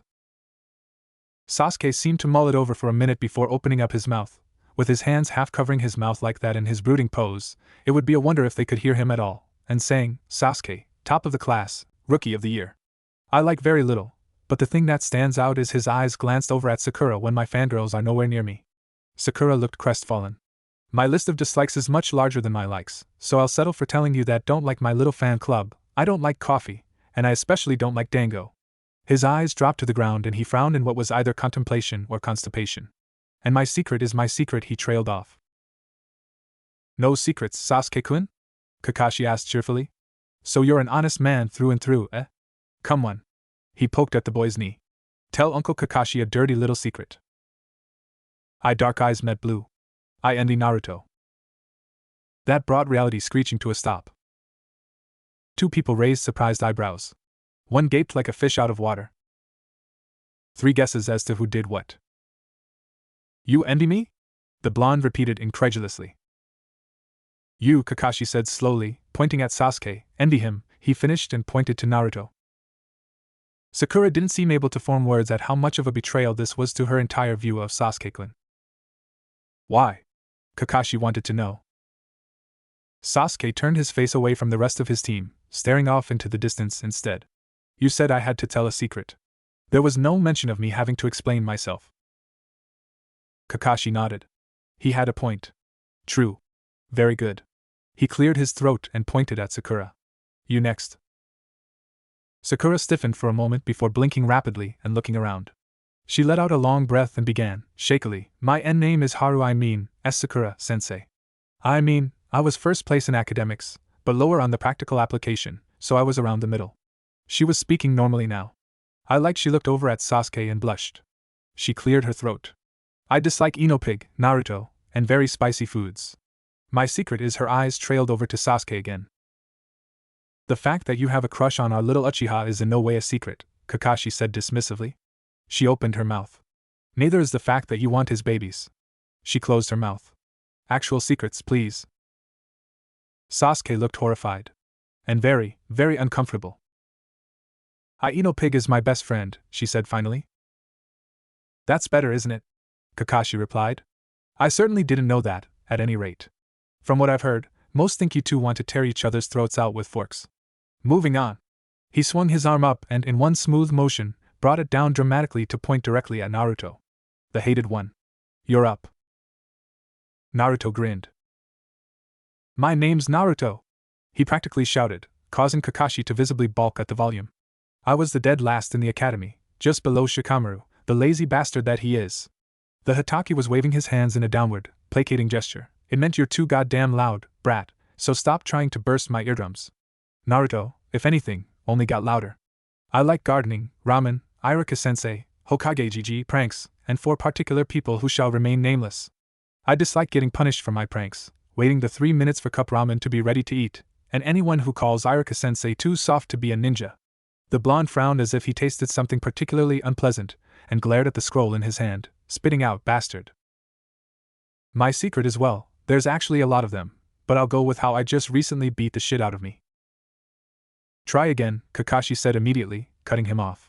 Naruto looked at him incredulously. They don't know that. I did. They don't have to know that. Tell us something I would not know. Naruto frowned, and thought. Well, in that case, he scratched his head, as his voice trailed off to a normal volume. I always wanted to write a book, I guess. He could almost hear eyebrows being raised. And Kakashi said, the book you're holding hostage, that's what inspiration? Eh? Naruto's hand came up over his left jacket pocket, feeling the contours of the hard-covered work of erotic literature through the rough fabric. Gah! No! His face contorted. No! The jounin out of the fort just shrugged. If you say so. He found the confused looks that Sakura and Sasuke were sending their teammate particularly amusing. Ugh, so what now, sensei? Naruto asked, glaring at him. Well, he said in a sing-song voice, smiling. At least, it looked like the man was smiling. His eyes certainly seemed to be reflecting that action. At his students, I suppose, since we all know each other a little better now, the next order of business is to retire for today, and meet up tomorrow. Blink. Blink. Eh? You mean we're done for today? Yup, came the all-too-cheerful reply. We just have one big thing to do tomorrow, as well, so I wouldn't worry about having your whole day sucked away from you. Kids have to have fun and all that, so I can't have you guys doing missions until midnight. The Hokage stood and looked down at his students. Meet tomorrow mid-morning, around this time, and he bobbed his head thoughtfully. Yes, at Training Area 7. It matches our team number, he added excitedly. And just as he was turning to leave, he heard Sakura quietly ask, what book was Kakashi-sensei talking about? He vanished. It wasn't until a few minutes later, when he was walking into the store that sold his smut, he needed a new Ika paradise.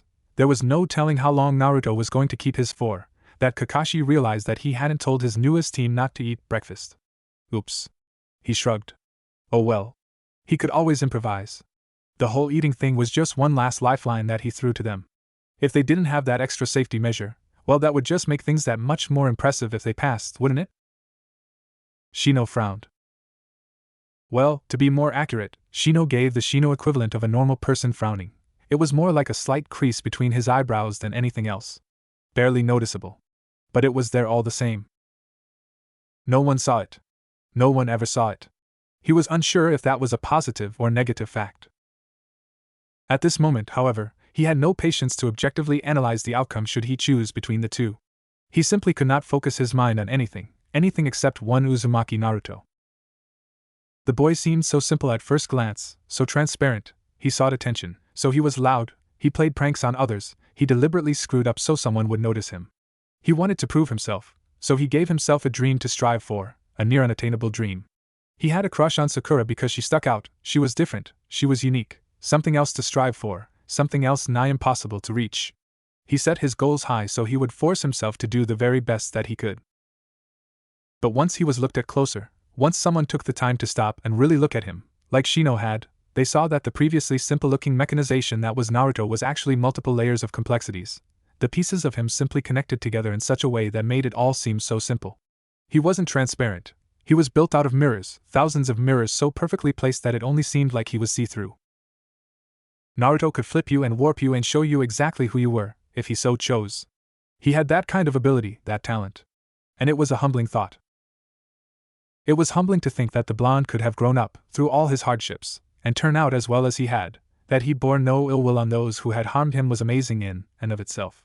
That he had the nine-tailed demon fox sealed inside him, and kept it from getting out, or ever influencing his actions. Because, oh yes, Shino knew about the QB. He had suspected something akin to that for the past year that they had had class together, and his suspicions had just been confirmed the previous night. Shino, the cunning, ever-cautious, perfectionist Aburame that he was, had planted at least one Kikai beetle on every single one of his classmates. It was, he reasoned, a logical way to keep track of their habits, skills, and chakra levels while they weren't at school, where he could not watch over them himself. He had been in the middle of studying the newest pupae of the ground/air Kikai offspring when he felt something. He felt something change, he felt a bond break. He recognized it as the sensation of one of his Kikai being killed. When Kikai insects are introduced to an Aburame infant, their host, the first thing they do is burrow through the skin and latch onto the chakra pathways. They are imbued with the user's chakra, making it infinitely easier for them to find the human, and the human to find them. Some Aburame have stronger connections with their Kikai than others, one such Aburame being Shino. Shino had been able to feel his bond with the bugs since before he could walk. When one of them got stepped on, or was otherwise killed by an unknowing civilian, he cried. He cried because he could literally feel the small bit of insect chakra break up and bind with his own before dissipating. It had been a long time since he had cried about that, since he'd cried about anything, but he knew the sensation for what it was. And the Kikai hadn't been squashed. It had been obliterated, and their chakras had been snuffed out instead of spread. The only thing that could do that was particularly high levels of foreign chakra. It had come from the forest. It hadn't taken Shino long to disperse a small cloud of Kikai towards that area. It had, however, taken a great deal of time for them to finally come back, almost 2 hours. The news that they had given him had been startling. Uzumaki Naruto could produce solid bunshin. Mizuki had tried to kill both him and Irika-sensei. Uzumaki Naruto had the great demon sealed inside him. It explained a great deal, Shino had thought logically to himself, why his Kikai were always so hesitant to settle down on the boy. Why the boy was never even winded in their class spars, even with half of his colony feeding off of his chakra reserves. Why he never seemed to have any injury for more than a few minutes at a time. Why everyone hated him. It was because he had something inside of him that people didn't like. And they couldn't hurt or kill the being inside, so they had to settle with doing so to what was on the outside. Shino could empathize. And he knew that that was a rare thing, for both Naruto and himself. The only question was what to do now. How should he approach this situation? Attempt to befriend the boy. Tell him exactly what it meant to be a holder, as opposed to the held? He had no idea how Naruto would respond. He simply could not cause a situation that he had no control over. He gave a twitch of his head, equivalent to a normal person shaking their head from side to side, and gave Kurenai-sensei his attention. It would not do to miss out on her first words as a team. He would have to think about Naruto later. Spitfire, in light of the kid's previous successes in the world as a simple prankster, would like to be the first to congratulate the kid on his first success as an honorary prankster. Oh, stop it, Naruto chuckled. You're making me blush, Fire. Irons wishes he could give the owner a high five. Yeah, sorry about that. The whole not having a corporal form thing must suck, huh? Sparky would like to assure the new owner that he has no idea, and that the main reason for Hokage-san's grouchy mood is that he can't masturbate when he's just a few words on a piece of paper. I don't know about that. I'm sure he could find a way, if he tried hard enough. Sakura and Sasuke had long since left the vicinity of the school. Naruto never left. He was still sitting on top of the roof, chatting animatedly with the shinobi's scroll. He had just finished recounting some of his bigger pranks, including, but not limited to, painting the Hokage monument, pouring glue into every coffee maker in the Hokage Tower and ANBU headquarters alike, blowing up the toilet seats in the academy in celebration of his 10th birthday, stealing and setting fire to every single pair of underwear that the Hyuga clan owned, and making Mitarashi Anko think that some guy named Genma had completely wiped the stores clean of any and all dango before she could make her weekly food run. The result of that last one had not been pretty. Poor guy. When he told his stories, the four incessantly interjected, sometimes with their own little stories, sometimes with little random comments, but mostly with recognitions, people or places that caused one of them to go, oh hey, I used to know that, and push Naruto for further information on the subject. All of them were rather disappointed when he couldn't tell them how little Anko was doing these days, aside from Hawkeye, of course, who wouldn't refrain from referring to her as that psychotic bitch Mitarashi, since apparently they knew her from the days of yore. That's about when Naruto asked them what the hell yore was. Only after Irons finished explaining that yes, yore really was a word, and no, he didn't accidentally misspell yore, or any other word, and no, he would probably never have to hear or use that word ever in casual conversation, did Naruto start asking the pranksters a little bit about what they knew from their time. Specifics were a hard thing to get at. For example, although Naruto had picked up on the fact that both Hawkeye and Sparky were at least somewhat familiar with Kakashi-sensei back in their day, when he tried to ask how they knew him, and if they were family or friends or team members, they made an excuse 70% of the time and quickly changed the subject. The other 30% of the time, they would dutifully say that they could not tell him. Naruto was unsure if that meant that they wouldn't tell him, or that they literally couldn't tell him, compared to putting the consciousnesses of 4 different people onto a piece of paper that only reacted with chakra, could only be seen by the reactant, had an acute awareness of the going-ons around them, and seemed to both remember things from before they were bound and learn new information as it was presented to them. Making sure that they couldn't blurt out a few secrets seemed like it would be rather simple. If it were the latter, he was pretty sure that there was some way around it. He'd find it eventually. Sparky wonders just how one masturbates when one doesn't have any of the body parts necessary for such an event. Well, there's always, what was it, porn with a plot, Naruto said, quoting Kakashi. If Hawkeye wrote his own little sex scene, with himself in it, that could, in some messed up way, count, couldn't it? He shrugged. Hawkeye has always felt that he could make a good porno. Spitfire longs for a fork so she could stab her non-existent eyes out. Naruto couldn't help but note that the violence, for once, was in no way directed towards him, even though he made a somewhat perverted comment. If Spitfire had been Sakura when he said that same thing, he shuddered to think of the consequences. He smiled a little. Even though Spitfire was clearly every bit as violent as his pink-haired crush, maybe all girls were like that. None of her violent tendencies, descriptions rather, were ever focused upon him. They usually threatened herself, or one of the other pranksters. Oh, and Kakashi-sensei. Irons is going to puke.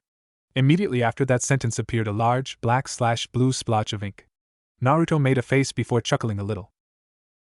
Sparky would like to ask the new owner why he doesn't think before he speaks. Hey, I do too think. He childishly stuck his tongue out at the scroll. And stop calling me new owner. I'm not new. Spitfire would like to add that he doesn't think nearly as often as he should, and... But Fire, he whined. That the kid is also an honorary prankster, and as such is in need of a name if he doesn't want to be called owner or kid for the rest of the time that he has our scroll. A name? Iron says that the owner needs a nickname like them: Spitfire, Sparky, Hawkeye, Irons, something that relates to the owner in some way, but not in such a direct way that his or her identity is obvious. I take it that means it's the same with you guys? Sparky will answer with a definite maybe. Hawkeye concedes that with the little knowledge of their personalities and the information of their past that they have been allowed to share, figuring out who the pranksters were is in no way impossible. Naruto frowned. It almost sounded like Hawkeye wanted him to find out who they were. He voiced his confusion on that thought, and waited patiently while they seemed to think it over. The pranksters admit, they finally wrote as one, all four writing styles present as the sentence appeared, that they are curious as to what has happened to them since they had been bound to the scroll. Ah. That made sense. 4 people managed to put their consciousness into an object, and had been there without contact with their real selves for years. It would stand to reason that they would want to know what the hell happened to those people, what happened to them. A loud growling sound tore Naruto's attention away from the scroll. He looked around warily before remembering that giant tigers tended to stay in the forest of death and did not, in fact, make a habit of prowling around on the roof of the Shinobi Academy. He relaxed for a moment before the growling made itself known once again. He looked down. Oh. That was his stomach. He mentally ticked points off: no dinner last night, no breakfast this morning, no lunch yet, and what time was it, anyway? He looked up in the sky and was confused to see it past the midpoint of the sky. Afternoon? Already? Growl. Right. Don't worry, you guys. He paused. And gal, he added as an afterthought. It might take a while, but I'll figure out what happened to you. I would have done it even if you hadn't asked. I'm just as curious as you are. There was no reply, but Naruto had the strangest sense that they were pleased with his response. He gave them a small smile and said, "Come on. I want to get some lunch." It only took him a few minutes to slam into his regular seat at Ichiraku's, the words 2 beef, 1 shrimp, 1 pork leaving his mouth before he stopped moving. Ayam and her father didn't even react as the orange blur hit the wooden seat and counter with a loud crack. It had happened far too often in the last half-decade for them to be surprised anymore. "Hey Naruto," Ayam said, smiling at him as he bounced up and down in over-the-top anticipation. "Hey kid," her father grunted, his back to the blonde as he started up the order. "Hi. Okay, so, I just got my new genin team. It's really cool. I got Sakura-chan and the bastard, and I got a new sensei too, though he's kind of a lazy punk. He's really tall though, and he has a lot of gray hair. It stands up straight. But it didn't look like he gelled it or anything, so I guess his hair is just naturally freaky like that, and wears a mask over the bottom half of his face and his headband over one of his eyes, so you really can't see anything but one of his eyes," Naruto was saying rapidly, chattering on and waving his arms around in wild hand gestures, oblivious to the atmosphere as it got more and more tense the more he described this sensei. Ichiraku was shooting annoyed looks at Ayam as his hands worked faster and more wild with each word Naruto said, "And he was really late meeting with us. So I set up a prank for him in the school, and when he was strung up like a piece of meat, I stole the porn book out of his pocket." Ichiraku was now downright glaring at his daughter and humiliated him a bit. Naruto. "And I don't think he likes me too much because of it, but that's perfectly."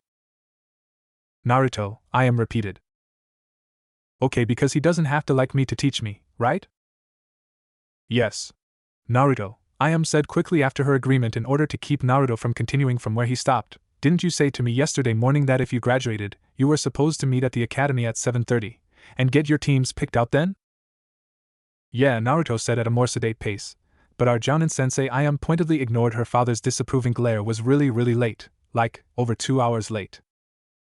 So what did you do for the other 4 hours after that then? Naruto smiled. I was hanging out with some friends. Your team? Ichiraka grunted in question. Nah.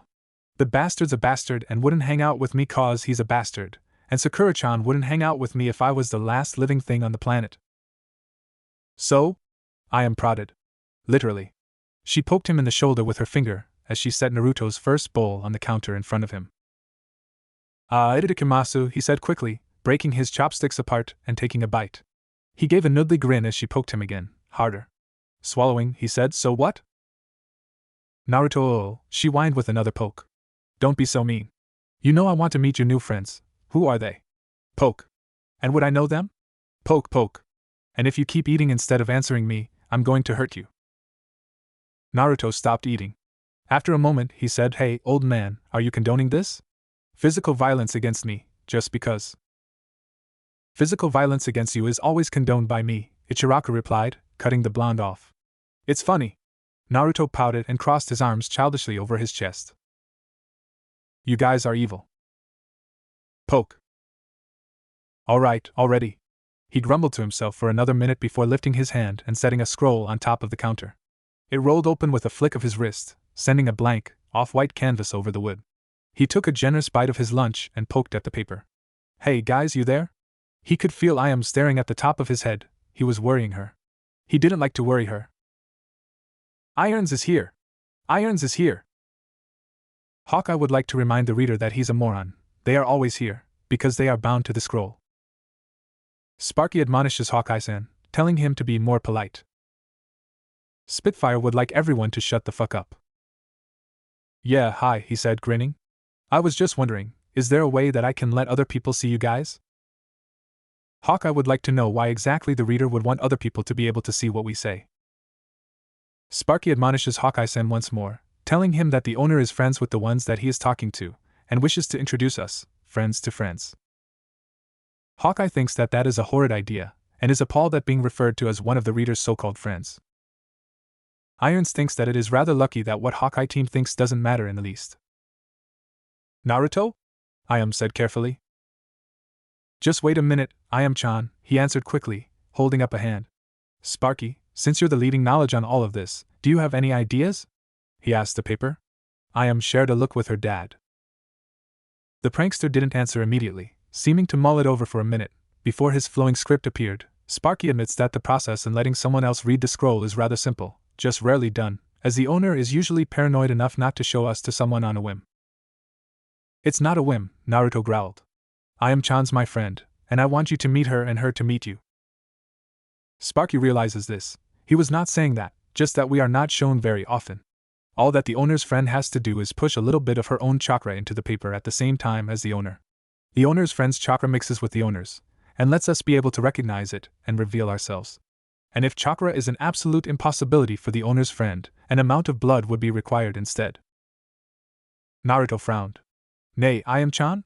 He looked up at her, wincing out the open alarm and sadness in her eyes. He tried to ignore it for the moment. Did you ever learn how to feel your chakra as a kid? The waitress nodded, hesitantly. My best friend helped me do that much after she became a ninja, she admitted, not taking her eyes away from him. She was scared for him. Can you still do it? I think so. She gave him one more worried look before she closed her eyes and concentrated, a crease forming between her eyebrows and her jaw clenching. It took just over 5 minutes, and sweat had begun dotting her forehead when the air around her hands shimmered a little and gave off a soft blue glow. He grinned and copied her, blue chakra of his own flashing across his palm. Touch the scroll. Cracked open an eye and looked into his. She nodded and gently caressed her hand over the paper. Naruto pressed his full hand onto it and smirked as he heard let out a small gasp and felt the small pull on his chakra. It stopped, and Naruto felt his energy settle. He withdrew his hand and poked the scroll with his finger once again. You guys still there? A reply formed almost immediately. Hawkeye isn't even going to dignify the reader's question with a response anymore. An intake of breath was all he needed to know that his friend could see the writing. Cool, huh? He said quietly, smiling. It's not a genjutsu? She tried, looking up at him. Genjutsu? Nope. As far as I can tell, those are, quite literally, the minds of 4 old people. Spitfire would like to know just who the kid is calling old. Well, old right now. Not when they put their minds into the paper, Naruto elaborated quickly. He really didn't want to get on Spitfire's bad side, even if she couldn't do anything to hurt him. Their minds are probably young adults. He paused. Except Irons. He seems mentally stuck at about 6. Irons finds it very offensive that the owner would think that Irons is a little kid. Naruto watched as Iam's face shifted from confusion to doubt to interest as each prankster spoke up. So they know what's going on. Right now? Sure. But they don't know what happened to them. Nope. They have no idea what's become of their real selves. Naruto took a mouthful of ramen and finished his first bowl. Ayam hummed to herself as her brow furrowed slightly. These are your friends? Yeah. Naruto began to whisper excitedly. They're really cool. They were all pranksters when they were young, so they've been helping me out a bit. Spitfire was the one who told me how to string up Kakashi-sensei. Kakashi-sensei? The Cyclops. Sparky would like to know what he means by that. Oh. Well, he has his headband over one of his eyes, Naruto explained when he noticed the sentence. Sparky is very curious about Kakashi-kun's new fashion sense.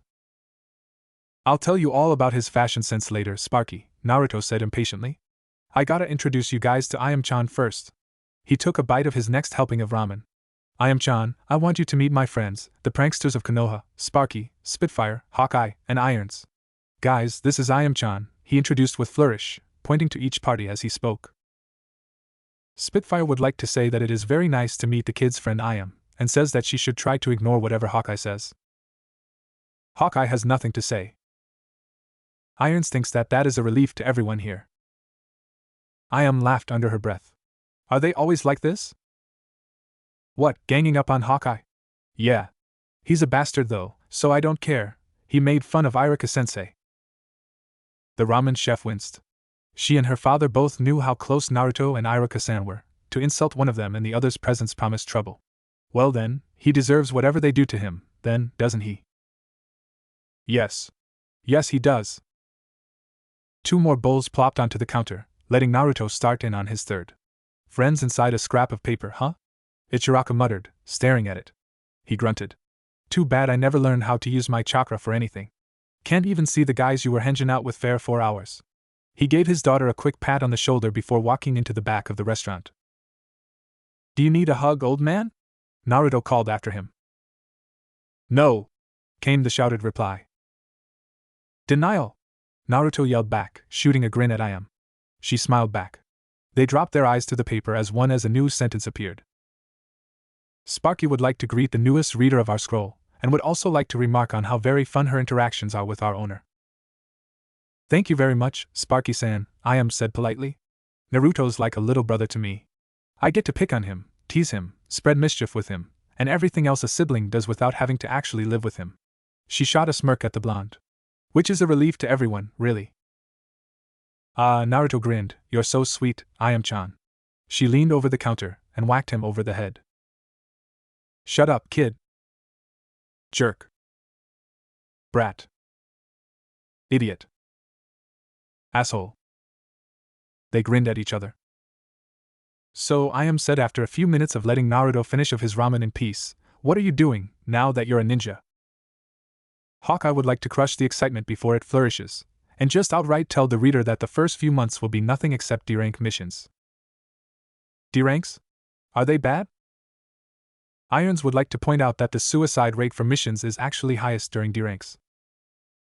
Spitfire will add her 2 cents and say that they are among the most mundane, boring jobs on the planet, like walking dogs, weeding gardens, babysitting children, and searching for particularly elusive cats. They're that bad? Hawkeye laughs at the reader's ignorance.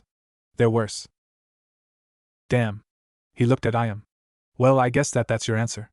Although tomorrow we're meeting up with Kakashi-sensei for something. We might be starting training or something. Hawkeye doubts it, when he factors in the Hitaki's other more unsavory habits.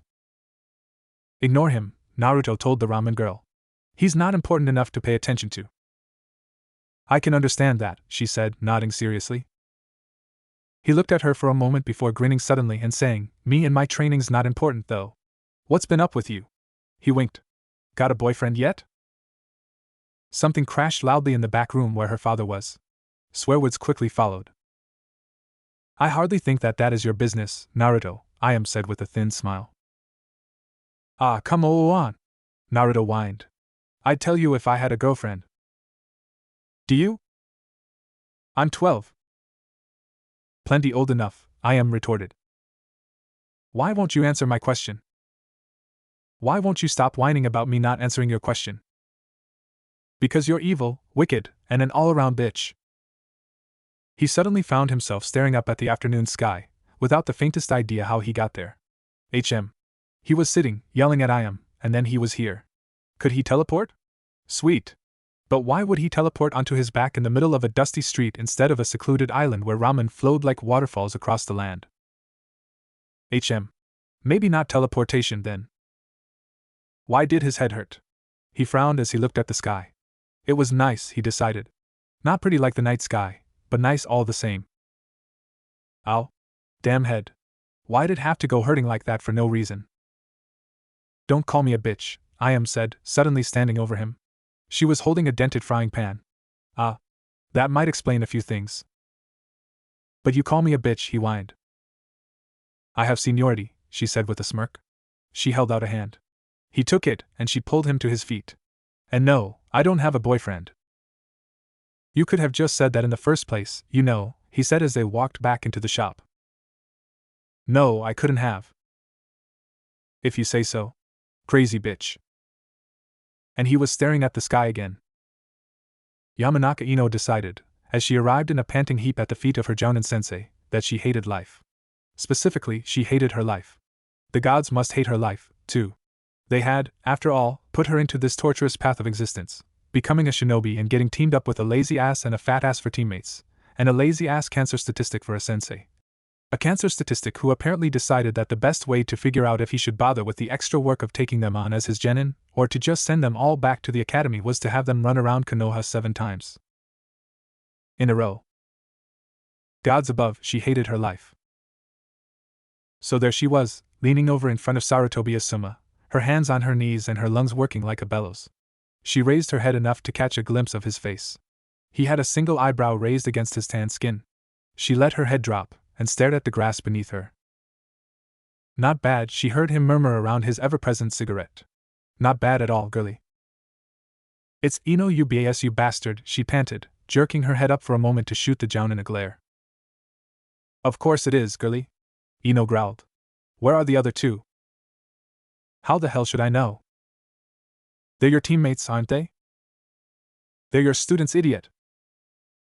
No need for name-calling, girlie. Ino. Of course. Asshole. Oh, there's one of them, Asuma said suddenly, managing to sound wholly uninterested at the whole situation. Ino looked up and saw the form of Naro Shikamaru traipsing calmly past. Pineapple hair kid! What lap are you on? 2, came the reply without change in posture or pace. It'd work better if you were actually running, Ino yelled, breaking down coughing directly after. Too much work, she heard the shadow user say as he walked away. Other asshole. He doesn't seem too concerned, does he? Asuma asked his might-be student. Ino just bellowed several violent curses within the confines of her mind. After a moment, he said, Wonder where the other one is. Several hundred meters away, at that exact moment, one Akimichi Chuji belched loudly in satisfaction and patted his round stomach fondly. Barbecue Tuesdays at the local meat shack were exactly what made Tuesdays his favorite day of the week. Damn it, the chain smoker sensei was going to fail them. It was inevitable. Her team as good as failed, and she was going to get sent back to the academy and suffer through another year of schooling before she could attempt for another team. She was going to be the only girl in their year to get sent back, and she'll have to endure a new class where she'd get stared at and worshipped by people who weren't Sasuke-kun. She couldn't have that. That would be a whole year that forehead would have Sasuke-kun to herself. She couldn't participate on joint missions with Team 7 if she didn't have a team. Damn it, damn it, damn it. You know, the Jounin said, letting his voice trail off as he thought. Ino braced herself. This was it. He was going to tell her that they failed. She was going to have to tell Shika and Chuji that they were refused a team because he was too lazy and he was too gluttonous. She'd have to kill the more annoying one, although, since at this point she was unsure as to which one that was, she might have to kill both of them. That would work. He took a breath in. She closed her eyes. Here it came. I think I'll take you 3. What? What? HM? Ino looked up to see Asuma, and apparently, as of this moment, Asuma-sensei, looking back down at her, his eyebrow raised again. He didn't even blink when the downward tilt of his head caused his cigarette smoke to drift up and swirl over his eyes. What? Ino repeated, feeling more than just a little foolish. You guys pass, the Sarutobi replied simply. The Yamanaka stared at him blankly for another full minute. Be sure to tell the other 2 when they finish. Wherever they are. He slipped the cancer stick from his lips and looked at it thoughtfully. I want my new team to meet me by the Hokage Memorial tomorrow at about 1 in the afternoon. I like to sleep in. And be sure to bring a bit of food with, 'cause I plan on keeping you guys there through chow. Good? He asked as he screwed the cigarette back in place. Ino nodded slowly, still digesting the fact that her and the other 2 had passed, despite their major flaws. I guess she mumbled. Good. Catch you then? She could only blink rapidly as he walked away. What the hell just happened? What do you guys think I should have for dinner? Naruto asked as he loudly opened and closed several of his mostly empty cupboards. Several hours had passed since he frequented Ichiraku's, and the boy found himself plagued by hunger once more. And hunger, like so many other things, could be solved by one thing in particular. Beef ramen, pork ramen, shrimp ramen, or chicken ramen? Okay, so one thing in general. Hawkeye says none of it, and that the reader should starve himself and die. Iron says the shrimp, definitely. Sparky says that the owner should forget ramen and go get some yakitori. Spitfire says 3 of every single goddamn one of them. Fire, you genius! Naruto crowed as he proceeded to do exactly that. He snatched up 3 cups of beef, pork, shrimp, and chicken ramen and savagely began tearing off lids and pouring boiling water inside. And screw you, Sparky, you heathen, he called over his shoulder as he set the lids back on the styrofoam cups. Hawkeye, you can go die. He poured the little water he had left out into the sink. And Iron's you just have to try harder. Your heart wasn't into the ramen. He glanced at the paper as he tossed the kettle into the sink to dry. Spitfire knows. The smugness was almost palpable. Sparky is sorry that Spitfire and the owners share the conspicuous lack of correct taste buds, as yakitori beats that salty garbage any day of the week. Hawkeye doesn't know why he talks anymore. Irons will do better next time. Spitfire resolutely agrees with the kid that Sparky is a heathen, and would shove yakitori up his rectum and see how much he liked it then, if she could. Naruto shot a grin at the paper before saying, So what do you guys think about Kakashi-sensei's meeting thing tomorrow? Spitfire thinks that, meeting or no, this will serve to be another opportunity to prank Kakashi-kun. Sparky wishes that Spitfire's answer to everything was something besides let's prank it. Spitfire wishes that Sparky's answer to everything was something besides let's seal it. Irons hopes that Kakashi-san will teach the owner and his team something cool, at least. If not, though, Irons is open to Spitfire-san's suggestion. Yeah, he better, the blonde agreed, grinning at the second sentence of Irons. It would be totally lame if we got there and he told us something stupid, like you'll be starting your missions tomorrow or some other pointless announcement. He scratched his head. So, I've been wondering. Hawkeye must say that he is not surprised, as the reader tends to wonder a lot more than he tends to think. Bastard, Naruto said as he grabbed the nearest cup and took a large bite of shrimp ramen. No, but I've been wondering, is writing what you guys say the only thing you can do? Or can you draw things on the paper too? Like, if I wanted a map of Konoha, he said, waving his chopsticks around in thought, could you make that? Almost immediately, lines began to spring up from the paper, connecting and curling to create a simple noose. But then more things were added, a leg in the noose, connected to a body, arms, and a head, ants on the rope, what looked like copious amounts of either grape jelly or hot fudge, and a variety of dogs barking up at the figure. Writing began to appear next to the pictures, in Iron's handwriting, saying things like fire ants, not regular, at least 3 quarts of melted, unsweetened chocolate, and small dogs annoy victim the most.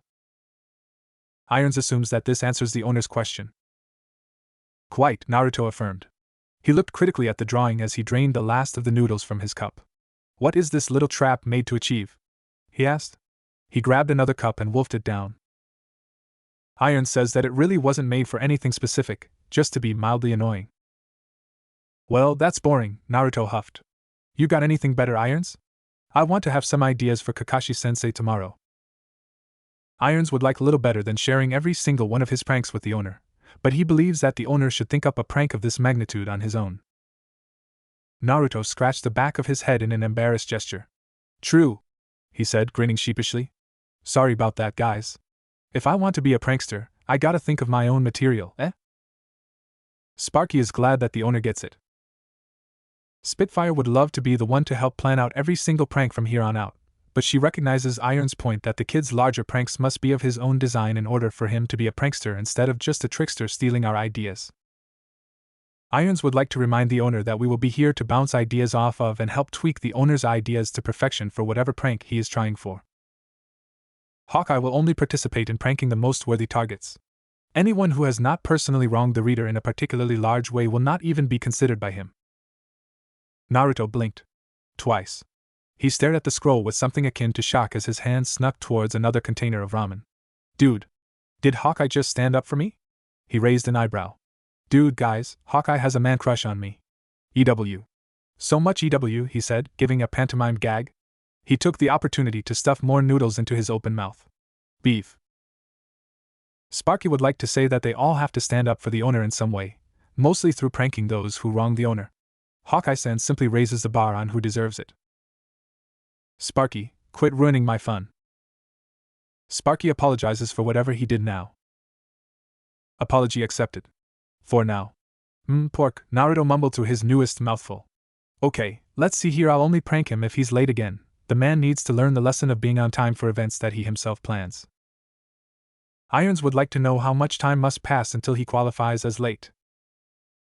Well, he said around the time he first met with us, which was around 9, so anything after 10 is fair game, I think. He chewed his ramen thoughtfully.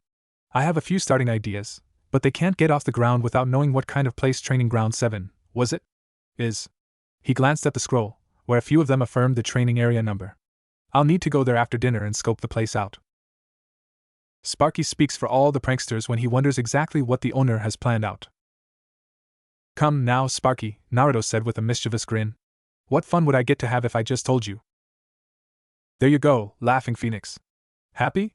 The Shinobi Scroll can indeed be a map. And it will be able to show people on it, based on their chakra signatures. But that will come with time. Be patient. If there are any spelling/grammar errors, or information errors, such as names/places/etc. wrong, do try to tell me about it. Not a whole lot to say about this chapter. Naruto is holding Kakashi's porn hostage, something that will become useful later, obviously. And no, there is no plan for me to have him read it and become a pervert and Sasuke and he's Naruto. This will be built on later. Not in the next chapter. Or the one after that. Maybe the one after that. But anyway, ending Naruto. If you can't muddle through it and figure out why in the 19 layers of hell Sasuke would ever end Naruto, then you should just go, really. Likewise, Sasuke being obstinately anti-Dango will be built on later. That is going to be so much fun to write. I need Anko to appear a little earlier, anyway. I have one question, is it just me that, when Kakashi says I certainly didn't know that, at any rate, hears those words being voiced by Hugh Laurie as Gregory House? Because I do. And it's really kinda creepy to me. Anyway, still not to the bell test. Not in the next chapter either. Or the one after that. Maybe the one after that one though. Maybe. Depends on what random shit I throw in between. No, in the next chapter, we get to see some of Naruto's labor pay off in the form of traps and shit strewn all over Training Ground 7. And we get to see Iruka-sensei again. Shino is a badass. He'll be turning up a lot. Tentum come in a few chapters. I got her planned out. Roughly. I'm thinking of making her a vital friend to Naruto, because seriously, who better to help prank people than someone whose accuracy is 10 for 10, ha? Ha. Ha. Oh, I kill myself. Or 100 for 100. Yeah. It helps that she's awesome. And there will not be any romantic relations between her and Naruto, for those who just let out a shout for joy. No pairings in this story, I believe I've said this before. For those of you who are vying for a Naruto x Hinata FIC, sorry. She'll show up a little, but nothing huge. She's been off my fave pairing list for a while, now. I've started writing future snippets, so I am now planning things out.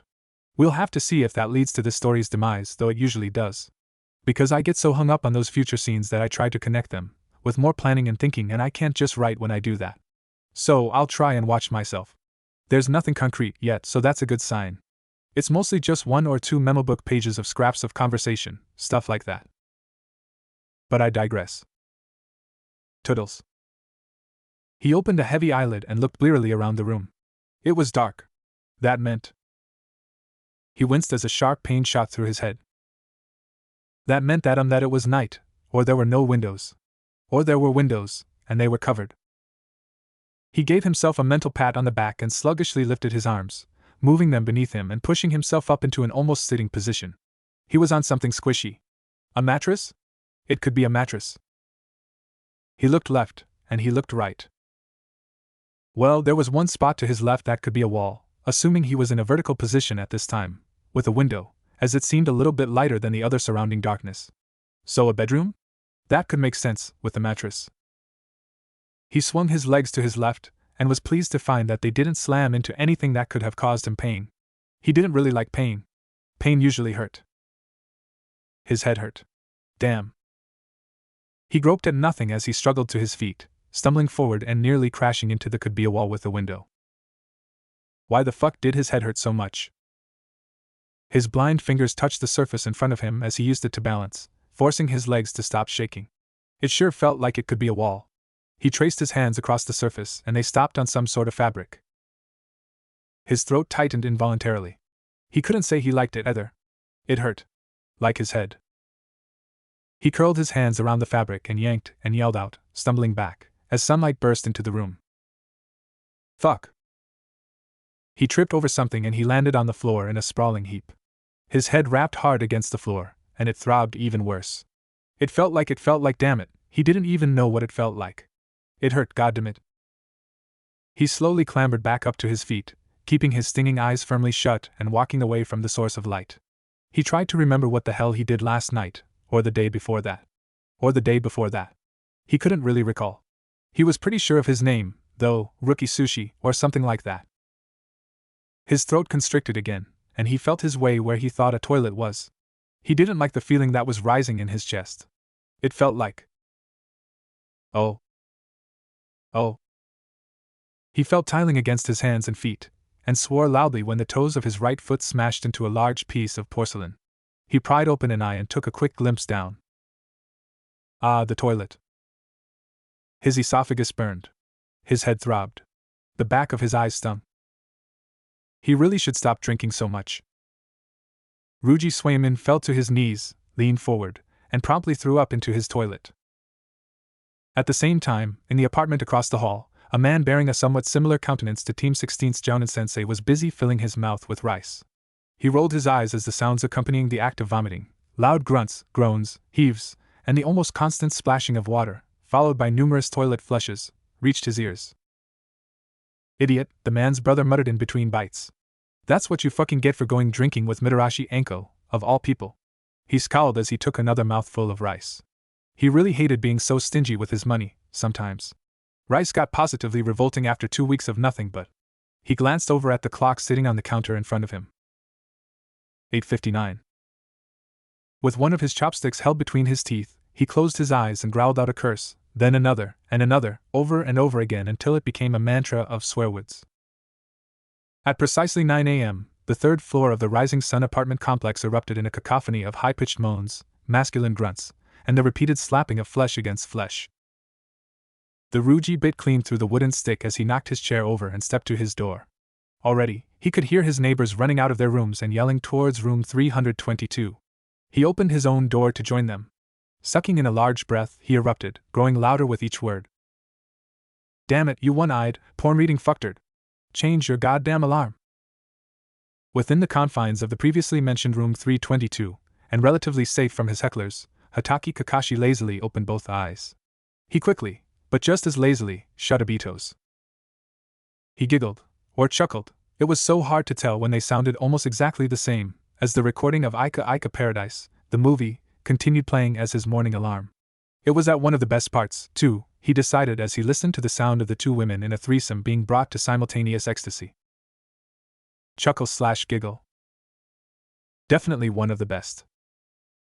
The copycat ninja calmly waited in his bed, smiling to himself with his hands pillowing the back of his head, until the ritualistic pounding at the door began. Laughing quietly, he sat up and clambered out of his bed. In half a step, he was opening the door to a fairly pissed-off horde of people. "May I help you?" "Alarm!" came the throaty growl from a short, pudgy man in front. Kakashi idly thought that he looked a bit like Pakken, one of his canine summons. He looked back into his home, as if he were only just now noticing the surround sound sex coming from his apartment, before returning his gaze back to the Pakken man. "Yes, what about it?" he asked cheerily. "Turn it off," Pakken man replied, his voice so low that it was almost exactly like one of his other summons. Not Pakken, of course, but certainly like one of the bigger ones. Jidanbo, perhaps. Kakashi shrugged. "Okay," he agreed. Pakken man, as well as several of the crowd surrounding him, seemed rather confused at this, and didn't really know how to respond. Not that Kakashi could blame them for it. Usually he nattered on for another 10-15 minutes about how it was unfair for them to ask him to turn it off, as it was really a delightful thing to wake up to, and how it was the one definite way to get anyone else who was still sleeping up out of bed, because if they stayed in bed, they couldn't run out of their apartments to scream at him, could they? And how he had paid good money to get the movie on recording like this, and they should really be more appreciative for everything he was doing for them, and would they please stop being so rude, thank you very much, as he can't hear the moaning and squeaking over their shouting. Only after that giant headache did he randomly give in and turn his audio porn off. This new tactic completely threw the civilians in front of his home off track, so Kakashi winked merrily and shut the door in their stunned faces before turning around and switching off his alarm. He gave a wide yawn as he snagged his clothes from their place on his kitchen table and made his way towards his bathroom. He needed a shower. Sakura ran excitedly towards the 7th sector of Konoha, where Kakashi-sensei, she reminded herself, had told them to meet. She couldn't wait to get there, because she was on Team 7. With Sasuke-kun, she sang to herself, spinning around once without stopping her mad dash. She hoped Sasuke-kun was already there, waiting for everyone else, waiting for her to show up. How wonderful would it be if she got there, and he was the only one there, and they'd begin talking, and sharing secrets, and maybe then. She sighed happily, smiling. Her mind slowly drifted out of dreamland and settled on not more, pressing issues. She wondered what Kakashi-sensei wanted with them. He had said that it was one big thing that they were doing today, but she couldn't for the life of her even begin to figure out what that could be. There were just too many possibilities. Sparring session to test their skills. Race around Konoha. Sakura had heard Ino Pig loudly complaining about having to do that the prior evening. Team up and fight their Jounin-sensei? Was he going to show off some of his own jutsu and styles? Impress them with his ability to still take command of various ANBU, even though he hadn't been a commander for almost 6 years. She had done research on Kakashi the prior evening? Whatever it was, she wasn't looking forward to it. He had sent 4 different teams back to the academy less than a week after they graduated, according to his records as a Jounin-sensei, and she had a gut feeling that whatever caused him to do that was linked to this one big thing that he had planned. Her sandals clopped against fading red-painted wood as she crossed the bridge, nearing the sector training grounds. Her hand strayed to the pouch strapped to her leg, and she flicked it open and dipped a finger in. She ran her index finger over the sharp edges, mentally counting them and making sure she had a full set, ignoring the old shinobi idiom, "Don't count your kunai before they're thrown," in case she had to use them today. She had them all. Good. As she approached the small clearing in the forest where they were supposed to meet, she slowed to a sedate walk. She could very clearly see something large on the ground. Sakura frowned. She doubted it was her sensei. She had deigned to leave her house by 8:30, so she could be a little early, and unless something drastic had happened to the man, it was unlikely that he would start showing up early. Besides, he didn't seem the type to go around lying on the grass while he waited. As she got closer, she gathered that it was definitely a body. She could see feet and a hand. She gasped. What if it was a dead body? What if it was a spy from IWA, or Kiri, who had been killed when he got into Konoha? Her stomach lurched. She didn't think she could handle the dead body of someone from an enemy nation. Scratch that, she didn't think she could handle a dead body, period. There appeared to be a large scroll draped over where its face should be. She walked faster, and it wasn't until she was a few meters away from the body that she recognized the color pants that the body was wearing, orange. When her mind processed that information, she let out a feral growl. Naruto. How dare he make her inadvertently worry about him like that? She had just started advancing towards him, fists clenched and prepared to start swinging, when a question trickled into her thoughts. What exactly was he doing here, already at training ground 7, his orange jacket missing, lying underneath the scroll. She mentally frowned and closed the distance between them. The first thing she noticed when she stood next to him was the dirt, paint, tears, and small splotches of blood decorating the tough fabric that was the bottom half of his traditional uniform. The second was that he was missing one of his sandals, along with the sock from the same foot. The third was that one of his hands was clutching the scroll tightly, and the portion that was unrolled and fell over his face was completely blacked out with ink. Fourth was that, according to his rhythmic breathing, he was asleep. And the last thing she picked up on was not on her teammate, but rather on the area surrounding him. The grass was covered in deep ruts, holes were dug a hand space deep. In some places the grass looked burnt, some looked torn up, and some spaces seemed to have just exploded upward based on the patterns the dirt around the created holes made. Her brow furrowed slightly. Just what was he doing out here? Her eyes flicked to the trees surrounding the clearing, and narrowed slightly when she saw deep gouges, footprints, cracks, and burn marks peppering their bark. Training? She laughed loudly inside. Naruto, training? That was, quite possibly, one of the last things he would do. So he was just destroying the place they were going to use for their one big thing. Why? What was the purpose? Maybe there was no purpose, she said to herself. It would certainly fit Naruto, wrecking something, making it ugly, in a poor attempt to be funny. Sakura. Her heart leapt to her throat, and she quickly whirled around, putting all thoughts of the blonde-haired idiot out of her mind. At this moment, there was only Sasuke-kun. She smiled brightly, her cheeks reddening. Her crush looked her in the eye. She only blushed further. How are you this morning? The Uchiha was silent for a minute before grunting out, tired. He raised a dark eyebrow and she saw his eyes flicker over her shoulder, where Naruto was clearly visible. Sakura tried not to scream at the unfairness of it all. She was the one talking to him, paying attention to him. She should be the one he was looking at. Is the idiot sleeping? He managed to say it as if it were a statement rather than a question. Yes, Sasuke-kun, she replied, and then tried to steer the conversation away from the blonde. I wasn't expecting you this early, Sasuke-kun. He ignored her. He was here before you. Again, he managed to deliver it like he was saying it, and there was not a question mark at the end of that sentence. Thank you very much. Sakura mentally sighed and gave in. Yes, Sasuke-kun, she said, a little subdued, but keeping a smile on her face and cheer in her voice.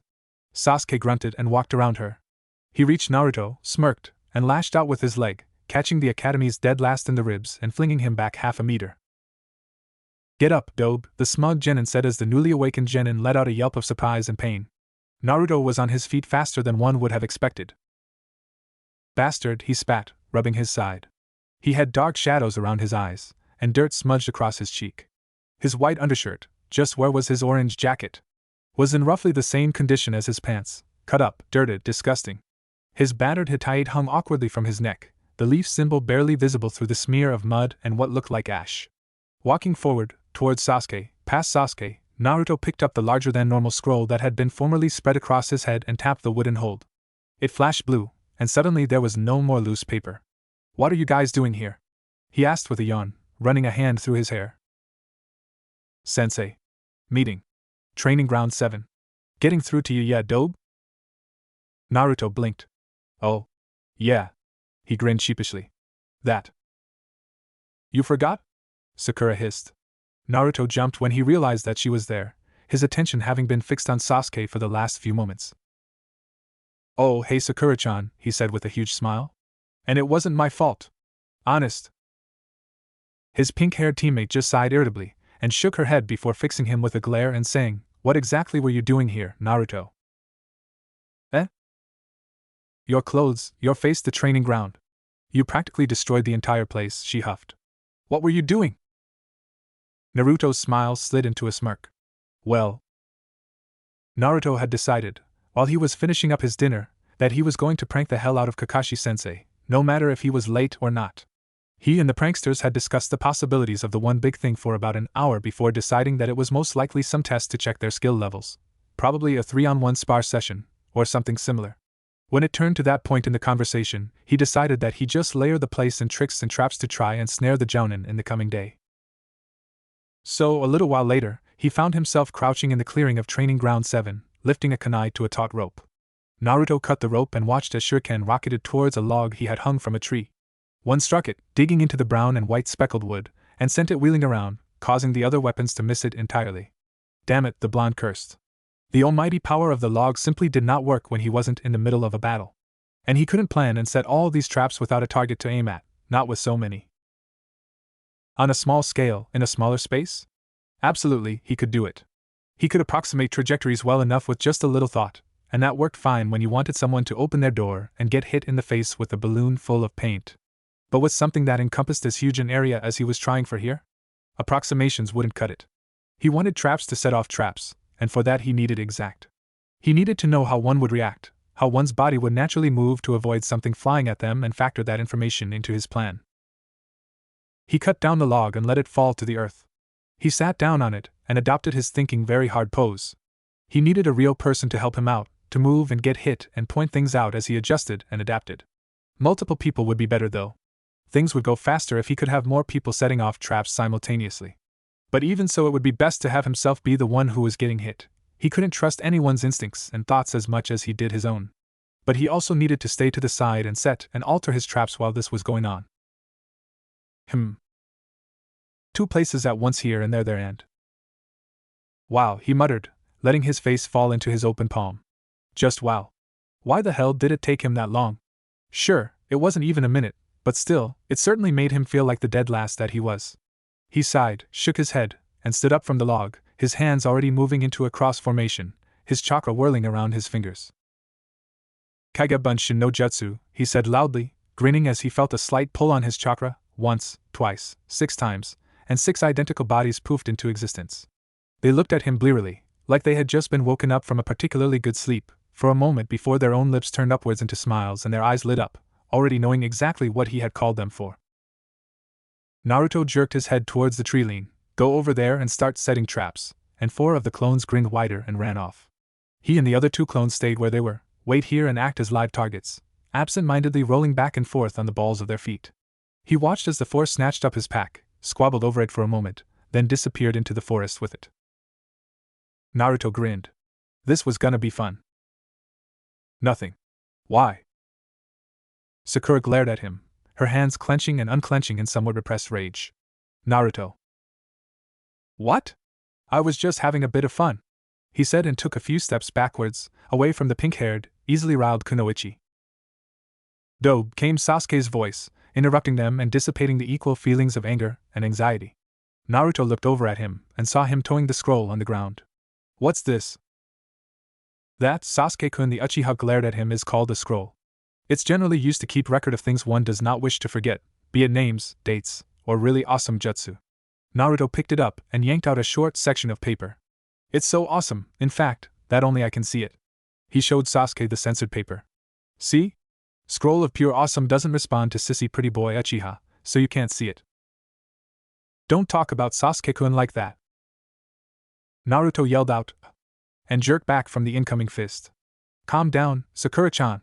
He dropped to the ground to dodge the next swing, and rolled out of the way of the one immediately after.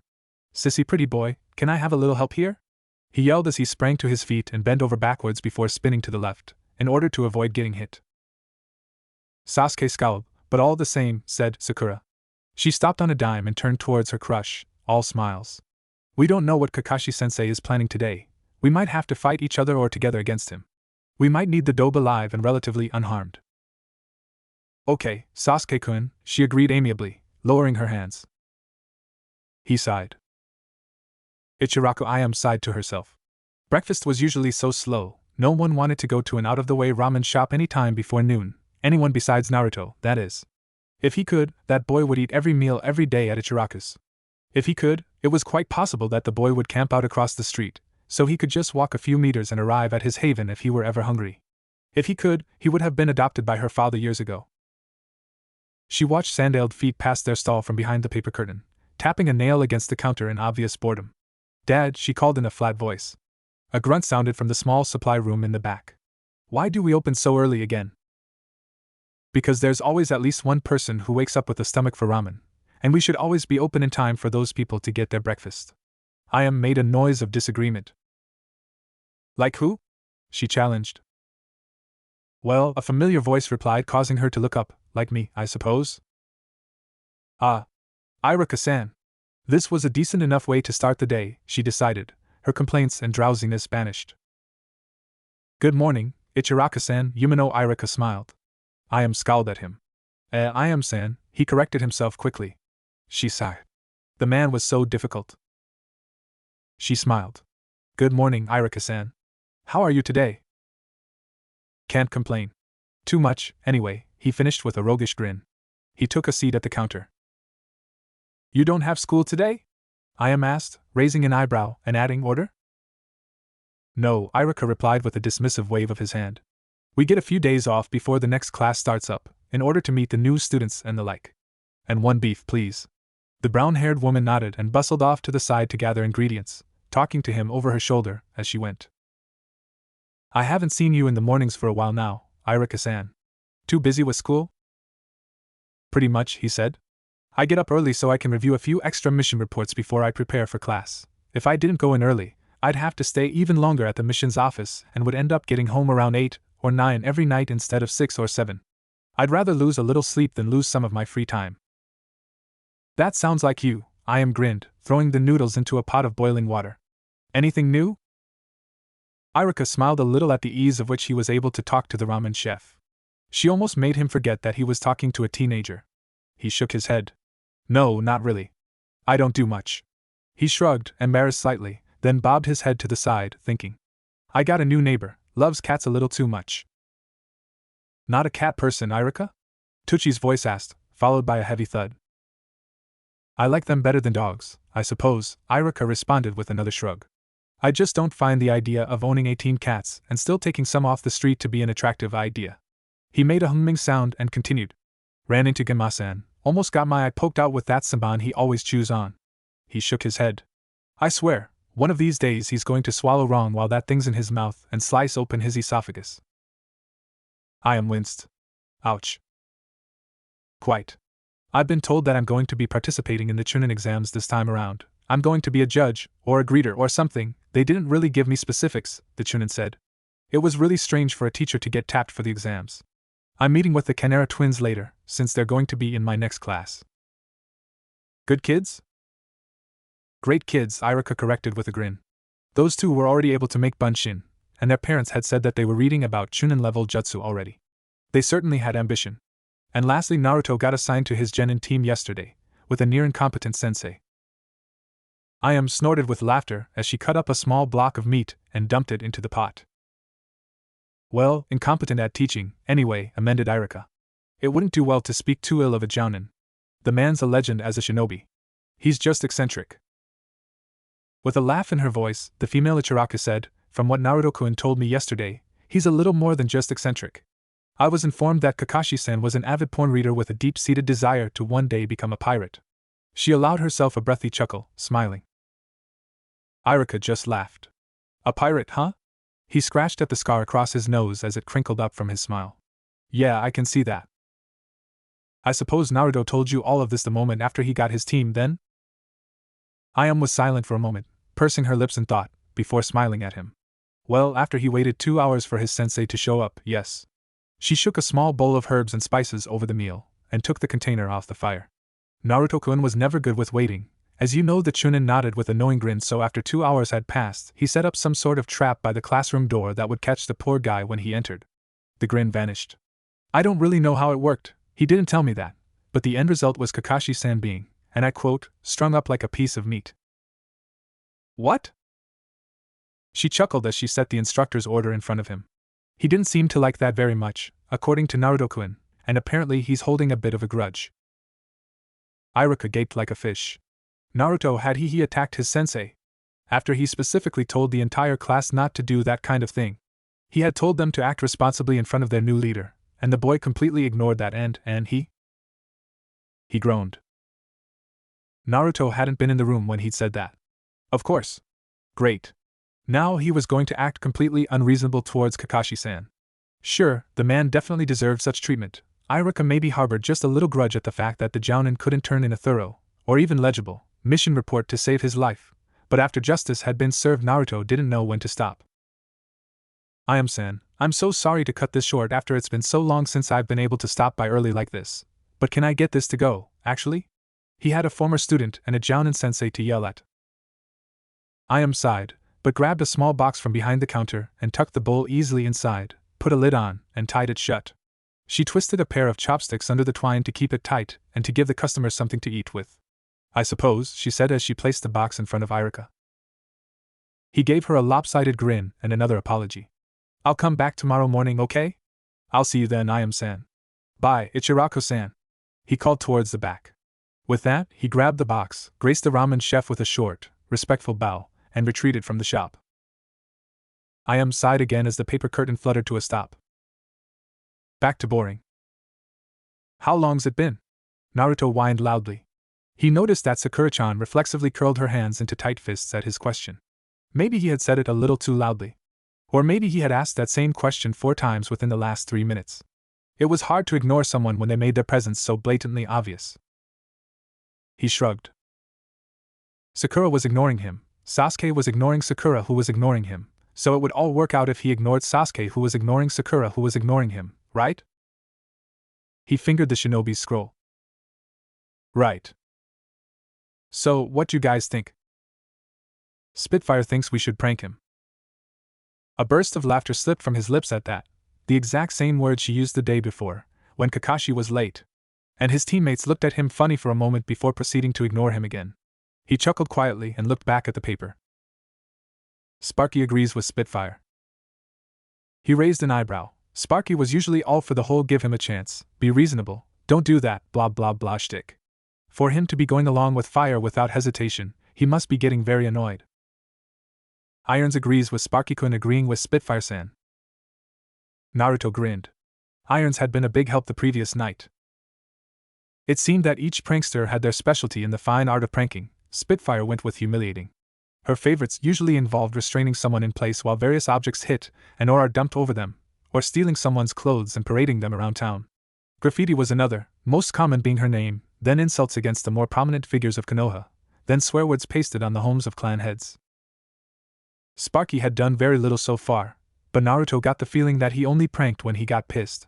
Probably used them more to draw attention to himself than to punish people, which was a little boring, but understandable.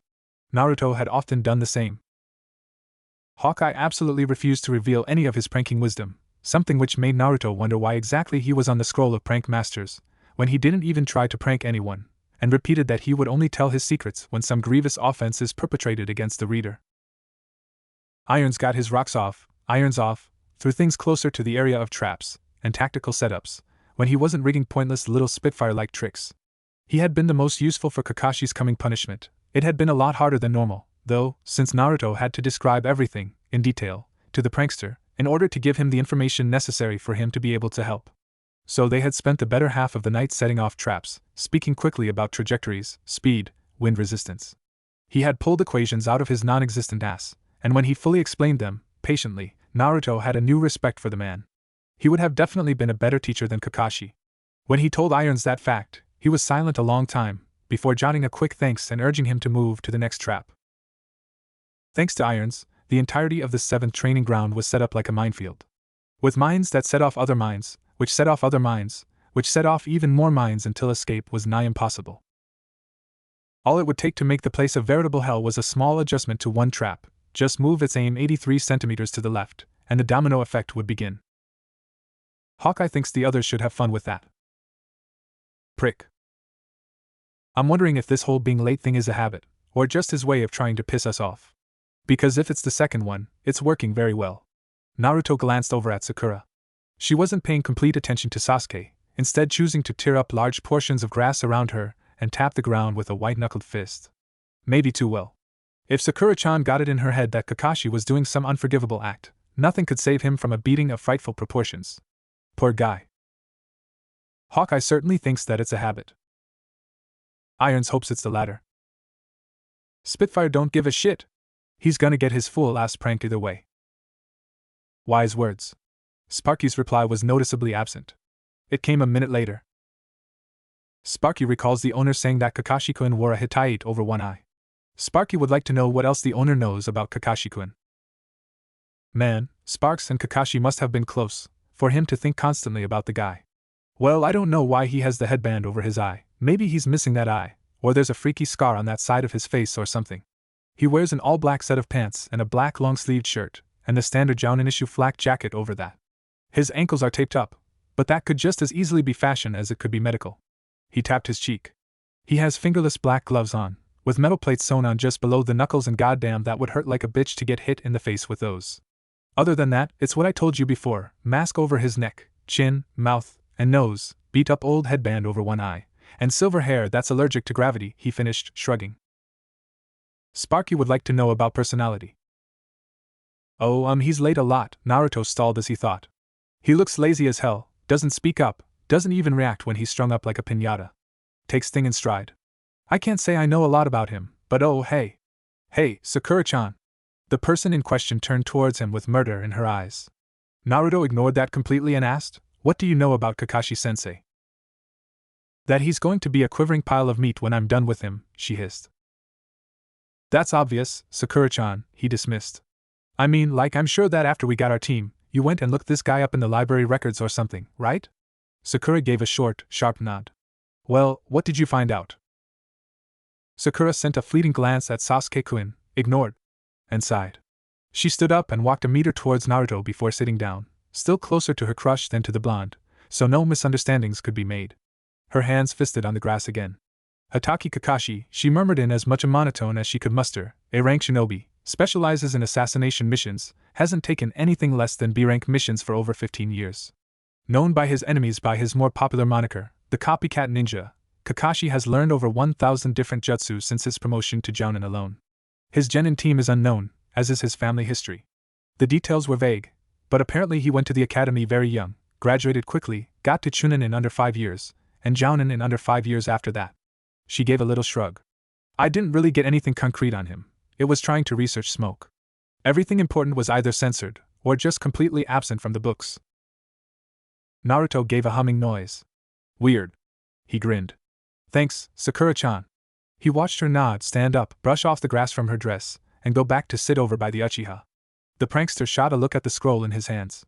How was that, Sparks? Sparky is rather impressed with the owner's teammate's response. She sounds like a very smart young woman. That's Sakura-chan for you, he said with a quick smile. He didn't comment on Sparky's slight deflection. Clearly he wanted to think about Kakashi by himself for now.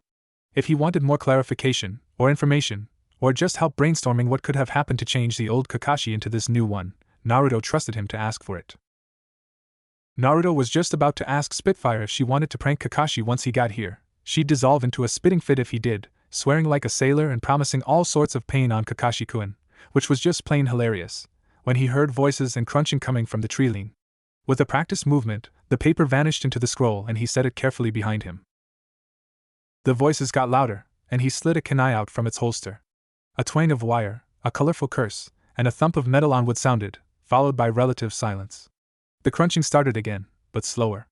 Whoever was barging through the forest was being more careful now, having accidentally activated one of his standalone traps. A form burst through the brush, and Naruto was throwing the knife before he realized who it was. It slammed into the tree directly beside the boy's head and he shrieked, lurching to the side and narrowly missing another one of his traps. The only thing that prevented a fade of silly putty being plastered over his entire head were two sets of hands that firmly halted his progress towards the ground. Kiba! Naruto shouted when he recognized the genin. What the hell are you doing? What the hell am I doing? What the hell are you doing? The Inuzuka sputtered indignantly. You could have killed me. Oh, I would not have killed you, no matter how easy that may be. Say what? Kiba shook off his teammates. You want to say that again? He asked, narrowing his eyes and advancing towards the blonde. Are you deaf as well as stupid? I said I could beat the living tar out of you with less effort than it takes you to take a shit, Naruto grinned. He was enjoying this. Oh hey, there was the Hyuga from his ear, and Shino. The Aburame was kneeling where Kiba had almost fallen, presumably looking at the well hidden, but completely obvious to him because he was Shino, and he could do these kinds of things, trap. He looked up sharply, and Naruto saw him follow his head towards the estimated path that the silly putty would take if it were set off. I'm right in front of you, dumbass. Look at me when you're acting like you've got a spine. Naruto did the opposite and kept his eyes on Shino, who was turning his head towards the next trap. How the hell did he know where they had all been hidden, following the trajectory of that launcher to the next one, to the next, to the next? As he watched, he could make out Shino's eyebrows lift over his dark-tinted lenses. Now, Kiba, there's no need to get angry. I can still smell you, you know, and that's bad enough. I don't need to see you as well. Akamaru, Kiba's mean dog, barked. What traitor? Kiba whined. What are you three doing in our training ground? Came Sasuke's voice. Eyes turned towards him. Kiba flinched slightly when he saw the glare being directed at him. He was just about to puff up his chest and try to get into a verbal sparring match with the Uchiha when a hesitant stammer spoke up. Ayano Hinata flushed when all eyes, save for Shino, settled on her.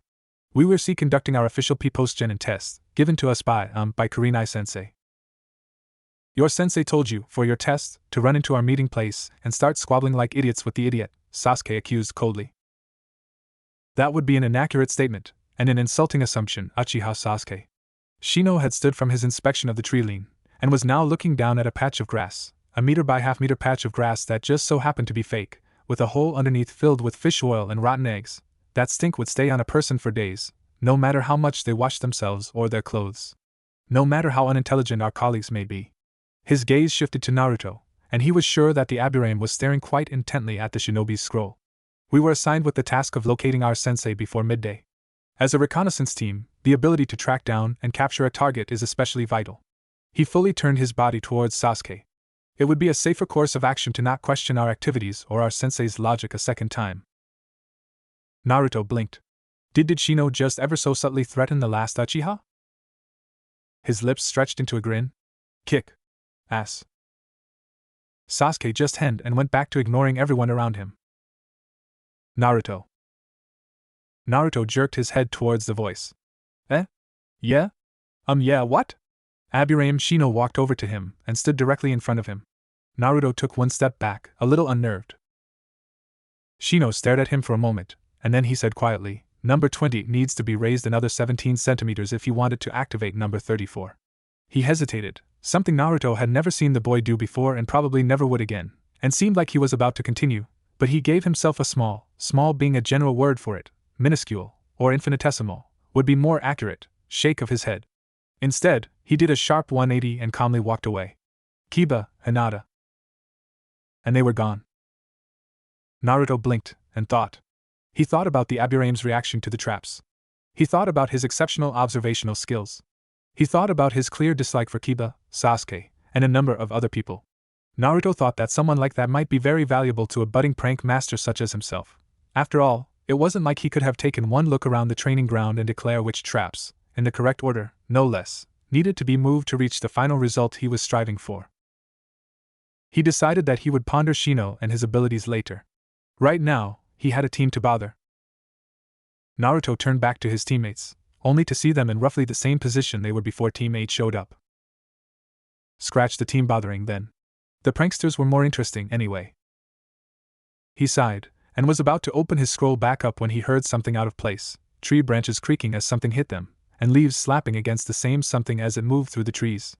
Naruto dropped low to the ground, prepared to dive towards Sakura-chan and Sasuke, grab his scroll, jump at whoever appeared, or just hightail it out of there. His nose twitched. He knew that smell. He relaxed slightly, and then tensed right back up. A final creak of the trees, and he felt something slam into the ground behind him. He damn sure well knew what that was. Naruto. He hated being right. Naruto spun around, a grin pasted on his face, his hand already scratching the back of his head in a practiced embarrassed gesture. Hi, Iruka-sensei. What's up? Kakashi whistled tonelessly as he slipped his flak jacket over his outfit, straightening his mask after it was on. He took a quick inventory: mask, hitate, jacket, underwear, sandals, clothing, brand new Ika Paradise, gloves, and a shuriken/kunai pouch. With shuriken and kunai. Check. He paused and took a look, and yes, they were black with white stripes today. Check. He slipped on his sandals. Check. The hardcover edition was much more fulfilling than the paperback that the little blonde brat had stolen. It could take more of a beating. Check, and check. Excellent. He poked his head out the door and was pleased to find a very obvious lack of a crowd. Smiling to himself, he stepped into the hall and locked his door and, with all the stealth of a civilian, walked down the stairs and out of the apartment complex. He managed to make it to the fruit vendor, about 10 paces away from the apartment door, without incident. From what the fruit vendor said happened, That damned porn-reading ninja had been doing what he does best and didn't notice the small child running down the street until he slammed directly into his side, which was fairly impressive, the vendor had to admit, since the ninja was, like, almost 2 meters tall. The ninja was forced to the right and collided fairly hard with vendor's stand, causing various citrus to go spilling onto the dirt road. The ninja apologized, bought a few that had fallen, and went on his way. Kakashi's point of view was radically different, be it because he just had a very twisted, skewed version of reality that he lived in, or because he was under the influence of a number of different drugs 24/7. No one really knew which. Could be both. Either way, his story was a little different, involving several low-tier demons attempting to steal his Ika, bombs shaped suspiciously like pears and apples, a full-scale battle wherein he buried the demons beneath a cart full of fruit that happened to be sitting nearby for some odd reason, and getting heralded as a hero for his efforts and rewarded with several of the fruit bombs as thanks from his adoring public. See the slight contradiction in storytelling? Whichever story was the truth was, in the grand scheme of things, fairly unimportant, as the only thing that really mattered was where Kakashi wound up in the end, standing in front of the Kia Memorial on the outskirts of Training Ground 7. Also known as a small clearing approximately 1 kilometer away from where he was supposed to be more than an hour ago, where his 3 maybe-could-be students waited not so patiently for his arrival. Naruto knew when he was screwed. He knew he was screwed like no one else knew. He knew he was screwed when he glued every table and chair to the classroom ceiling and bastard fake Sensei Mizuki caught him just as he was finishing up. He knew he was screwed when Sakura-chan turned towards him with her fists clenched real tight. He knew he was screwed when he didn't have any money left to buy food until the beginning of the next month, more than a week away. And he especially knew he was screwed when Mitarashi Enko found out that it was him that had completely cleaned out every store in Kanahagakure of Dango. Yes, Naruto had a pretty good idea of when he was truly and utterly screwed. If asked at that very moment if he thought he was screwed, he would answer with a definite, if not firm, yes. So Naruto looked up at the face of his favorite person in Konoha with no small amount of impending dread, and Iruka looked down at his favorite genin, and if he were forced to admit it, yes, favorite person as well, with no small amount of disappointment, anger, and pride. Although he did hide the pride very well. Very, very, very well. Hi, Iruka-sensei. What's up? Naruto laughed nervously, rubbing his neck in anxiety as his mind frantically thought of a way to get the hell out. His eyes, nearly closed as they were, darted around for an escape, a distraction, something. Naruto, you? Holy crap, what the hell is that? The 12-year-old in question screamed and thrust a finger past Iruka. Without bothering to see if his genius ruse worked, as it more than likely did not, although he was not about to admit it, Naruto ran. A more accurate description would be scampered like a rabbit trying to escape a particularly hungry wolf, but Naruto refused to see it that way. Ninja didn't scamper. Either way, our hero found himself racing through the trees, unable to use chakra to stabilize himself on top of the branches, not having learned such a technique at this time, but doing a decent job overall of not falling and hurting himself. Iruka would have been impressed if he weren't out for the boy's blood. Naruto! Oh shit, oh shit, oh shit, oh shit, oh shit. The boy in question swore, the same word tumbling off of his tongue as he slammed onto another branch before launching off to the next one. This was easily scarier than when he filched the forbidden scroll and got attacked by bastard